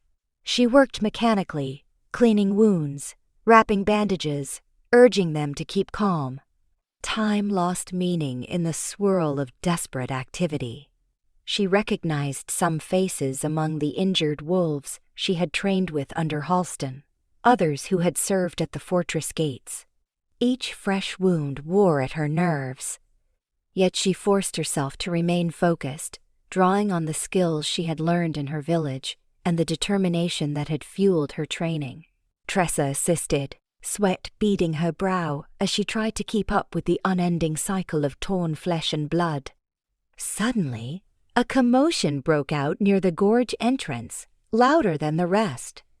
A ragged band of rogues came barreling out, presumably trying to break free. One of the fortress wolves shouted for reinforcements. The rear guard sprang into action, blocking the rogue's path. Elara's heart lurched as she saw a swirl of fighting just a stone's throw away. She spotted a tall, muscular rogue swinging a spiked mace, slamming aside a fortress wolf who tried to tackle him. Without pausing to think, Elara scrambled for her small dagger and moved to help. Tressa grabbed her cloak. "No, you must stay with the wounded." But Elara, driven by instinct, darted forward. The rogue spun, noticing her approach, his eyes wild with rage. Her mind screamed that this was foolish, yet she pressed on, desperate to prevent another fortress wolf from falling. She lunged, attempting to slash at the rogue's weapon arm, but he blocked with a swift kick. The blow knocked her sideways, leaving her gasping in pain on the rocky ground. Through a haze, she heard more shouts. The rogue raised his mace, preparing a killing strike, just as a flash of movement barreled into him, Raiden. He had emerged from the fray like a thunderbolt, intercepting the lethal blow. Steel clashed, and the rogue staggered backward, snarling. Raiden's face contorted with fury, his eyes holding a feral gleam. He launched a savage strike, forcing the rogue to defend desperately. Two more fortress wolves converged, disarming the rogue with combined effort. Raiden shoved him into their custody, then whirled toward Elara, eyes blazing. She lay on her side, trying to rise. Her hip throbbed from the impact, and the taste of dust filled her mouth. Before she could push herself upright, Raiden scooped her into his arms, an action both forceful and tender. She gasped, bracing against his chest. "I said to stay back," he growled, voice thick with raw emotion. "You could have been killed." Tears sprang to her eyes, from pain and from the shock of how close she had come to a fatal blow. I could not stand bear," she managed, voice trembling. "People are getting hurt." His expression cracked with a mixture of anger and concern. The roaring battle around them seemed to fade for an instant as he clasped her face between his hands. "Elara," he muttered, his tone ragged. "What if I had lost you?" Her heart hammered at the naked fear in his eyes. "I am fine," she whispered, though she was still shaking. He exhaled sharply, as if fighting the urge to scold her. Then he pressed his forehead to hers for half a breath, the closeness scorching away any uncertainty she had about the depth of his feelings. A shout from nearby jolted them apart. Another wave of rogues threatened to break through. Raiden gently lowered Elara to her feet, ensuring she could stand. "Stay with Tressa," he ordered, though his voice wavered. "I must finish this." She nodded, tears blurring her vision as she watched him vanish back into the chaos. Pain radiated from her hip, but she forced herself to limp toward Tressa and the wounded. Pride bit at her for disobeying his instructions and nearly getting herself killed, but she also felt a strange triumph in having tried to help directly. The minutes that followed felt eternal. Grunts, shouts, and the clash of steel echoed across the hillsides. Smoke rose from smoldering fires started in the rogues' abandoned encampment. Eventually, the noise ebbed. A chorus of triumphant howls pierced the air, signaling that the fortress wolves had gained the upper hand. Elara sagged in relief, slumping against a boulder. Tressa knelt beside her, checking her bruised leg and offering water to drink. "You are lucky your reckless move did not cost more," Tressa said softly, though her tone was not unsympathetic. Elara mumbled apologies, her mind still spinning. Then, in a surge of movement, wolves emerged from the gorge, some shouting victory, others dragging captive rogues or supporting wounded comrades. She scanned the faces, searching urgently for Raiden. Finally, he appeared, flanked by Halston and 2 lieutenants.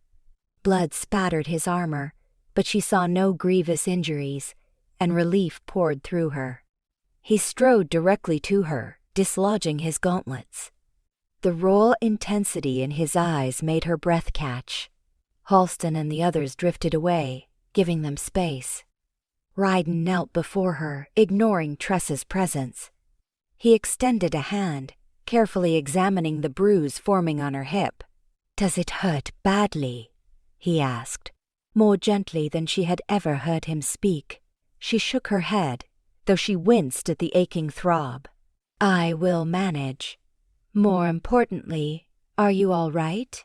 His lips curved in a faint, wry smile. "Nothing that will not heal. We succeeded. The rogues are routed, their encampment destroyed. Many surrendered or fled."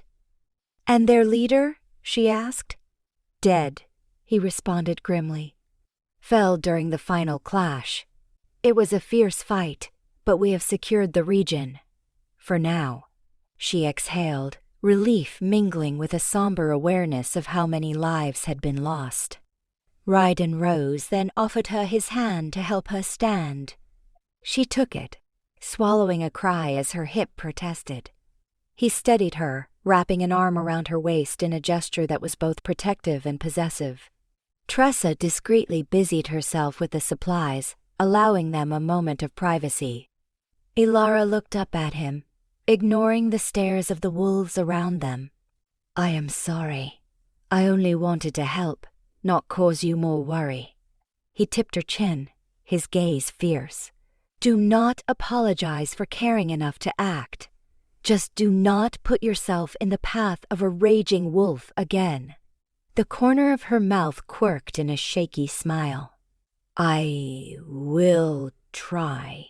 He leaned closer, voice so low only she could hear. "I thought I would lose you. And in that moment, I realized how much I cannot bear that possibility." Emotion thickened her throat. She recalled the conversation they had about the mate bond. His admission echoed in her mind. "I will honor it, whether you accept it or not." Now, standing amid the aftermath of a brutal confrontation, her body sore and her emotions raw, she found herself on the verge of a decision she had delayed for too long. Her voice trembled as she murmured, "You asked me to choose whether I would accept this bond. I think I cannot deny it either. Not after feeling how my heart nearly stopped when that rogue came at me, and how you raced to Bass. Protect me." She took a breath, blinking away tears. "I do not know how this works, or if your pack will accept me, but I have seen enough of your willingness to change, to protect not just me, but your people, without cruelty, as the only tool." His eyes widened, something akin to astonished gratitude surfacing before he caught himself.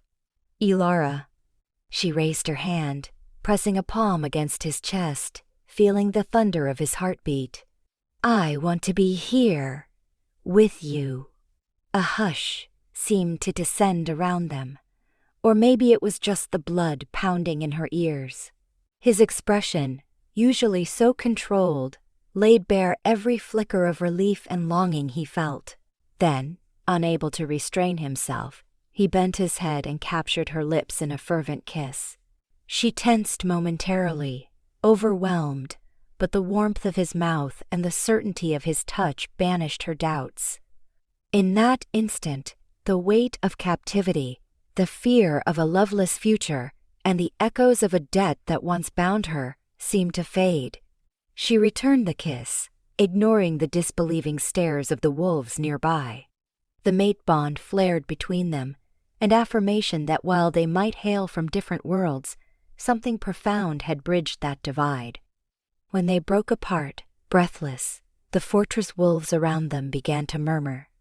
Some wore expressions of shock, a few even of distaste, but many nodded respectfully, acknowledging that their alpha had chosen a mate in an unconventional twist of fate.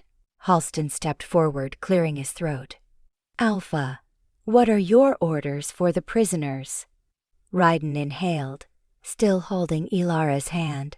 Bring them back to the fortress. We will deal with them fairly. Show them that we are not only conquerors, but we enforce order with reason. Those who refuse to abide by it will face consequences. Halston inclined his head, seeming faintly impressed. Elara noted that Raiden's stance had shifted. He seemed to hold himself taller, as though the acceptance of their bond had lifted a burden. She saw a ripple of uncertainty in some of the wolves, but no one voiced rebellion. Perhaps they sensed that Raiden, though he had not abandoned his authority, was forging a different path, one that retained strength without relying solely on terror. The journey back to the fortress was slower, burdened with wounded wolves and captives in tow. Elara rode in a wagon used for transporting supplies, her bruised hip throbbing with each jolt. Tressa sat beside her, distributing water and tending to a few minor injuries. Raiden rode nearby, keeping a vigilant eye on all of them. Whenever their gazes met, warmth filled her chest, buoying her through the discomfort. By the time they reached the fortress, night had fallen. Fires were lit in the courtyard to guide them in. Servants hurried out to help with the wounded, including Tressa, who guided captives toward a secure holding area. Elara, grateful but exhausted, let Raiden assist her down from the wagon. He remained protective, slipping an arm around her waist to support her as they made their way through the labyrinth of corridors. Eventually, they reached her chamber. He opened the door, ushering her inside. A single lantern burned low, casting soft shadows on the stone walls. She sank onto the edge of her bed, wincing at the flare of pain in her hip. He knelt, gently removing her boots and checking for any other injuries. His touch was surprisingly careful, a far cry from the ruthless Alpha she had first encountered. "I can fetch Tressa," he said softly, "or one of the medics if you need more salve for that bruise." She reached out, brushing her fingers against his cheek. "I will manage," she said, voice thick with emotion. "Stay with me." He hesitated. "For the night?" Her cheeks flushed, but she nodded. "I do not want to be alone. Not now. I cannot shake the memory of that rogue's mace hovering above me." He placed a hand over hers, pressing it to his cheek. "Then I will stay." A current of awareness passed between them, potent and reassuring. He helped her out of her vest, careful not to aggravate her bruise. Then he went to stoke the fire, building it into a low, comforting glow that chased away the chill. She leaned back against the pillows, every muscle aching, yet her heart lightened by the turn her life had taken. He settled beside her, mindful of her injury. They talked in hushed tones about the day's battle, the condition of the wounded, and the fate of the fortress. She listened to his plans for integrating some of the captured rogues who might be willing to pledge loyalty in exchange for clemency. She found it remarkable that he even considered such measures. Once, he would have executed them without pause. But a subtle transformation was underway. Perhaps mercy truly had found a foothold in his fortress. As the fire crackled softly, he shifted closer. She felt the warmth of his presence, the steady rhythm of his breathing. Gently, he slipped an arm beneath her, cradling her against him. She tensed at first, unused to such intimacy, but gradually her body relaxed, molded by the sense of safety he offered. She recalled how, not too long ago, she had cowered at his mere presence. Now, she found comfort in it. Nestling her head against his chest, she let her eyes flutter shut.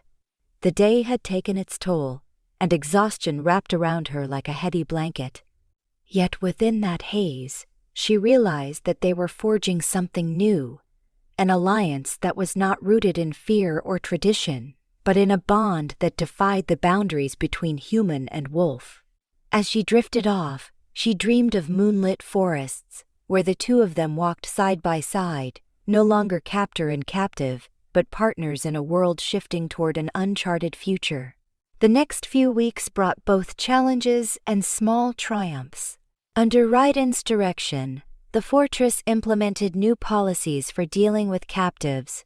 Some were allowed to labor under supervision, earning trust gradually, while others refused all cooperation and were banished or detained.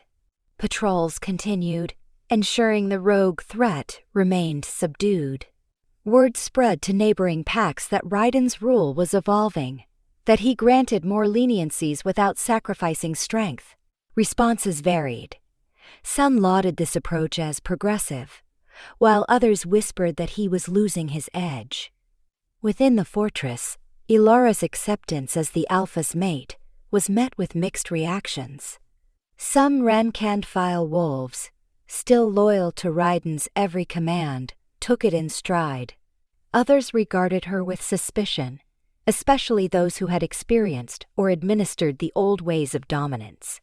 Yet Halston, Tressa, and a growing number of wolves supported the bond, seeing it as a sign that the pack might find balance and peace. Raiden made it clear that any hostility toward her was an affront to him personally, squashing overt dissent. Elara herself adjusted gradually to this new status. She no longer had a single, sparse chamber. Raiden invited her to move into a suite adjacent to his own quarters, giving her space yet making their connection overt. She spent her days training, offering suggestions in strategic discussions, and helping Tressa manage the fortress's supply of herbs and provisions. Occasionally, Raiden would pull her aside for private walks around the battlements at twilight, where they would speak not only of pack matters, but also of mundane things, her father's health, the changes in the seasons, or the latest pups born to the pack. These small moments stitched together a sense of normalcy, despite the fortress's imposing walls and the ever-present possibility of unrest. But the greatest sign of unity came when Raiden declared a formal gathering to introduce Elara as his mate. The pack, assembled in the great hall, watched as he stood with her at his side. She felt nerves coil in her stomach, yet Raiden's calm presence eased her. He announced that while the old debt had brought Elara to the fortress, the bond they now shared transcended any contract. He asked the pack to accept her as part of their future, forging a new era of cooperation, not only within the fortress but with neighboring territories. A hush followed his words.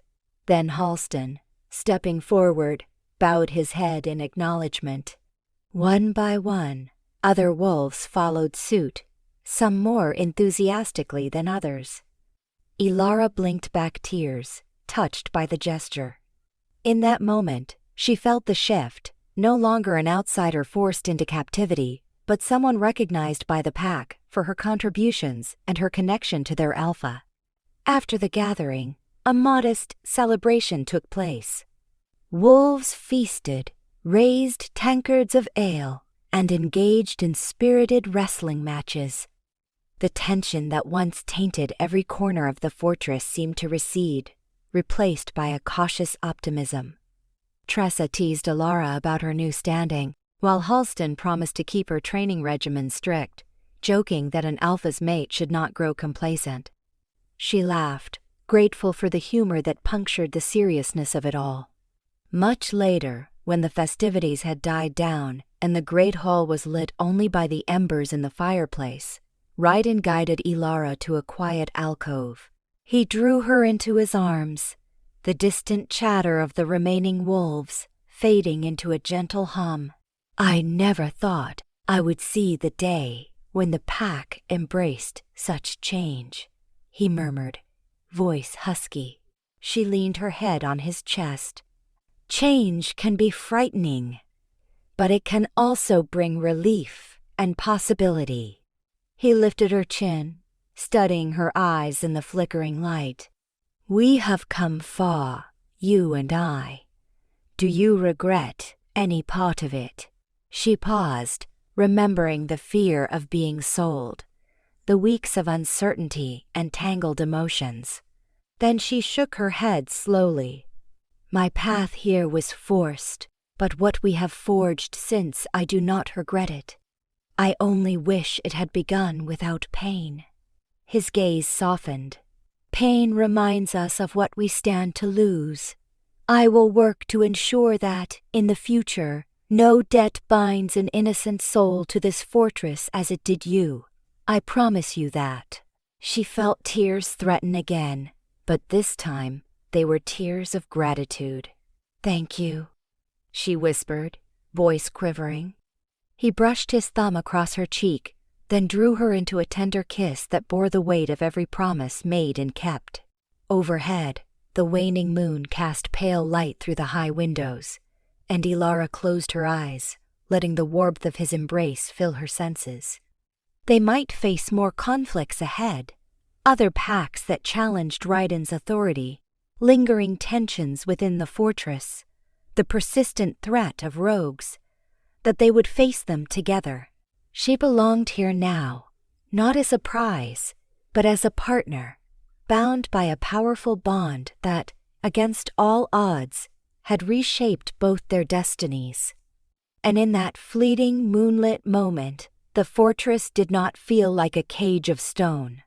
It felt like a new beginning, built on a foundation of shared purpose and cautious hope, a place where an alpha could lead without cruelty, and a once fearful human could find her rightful home.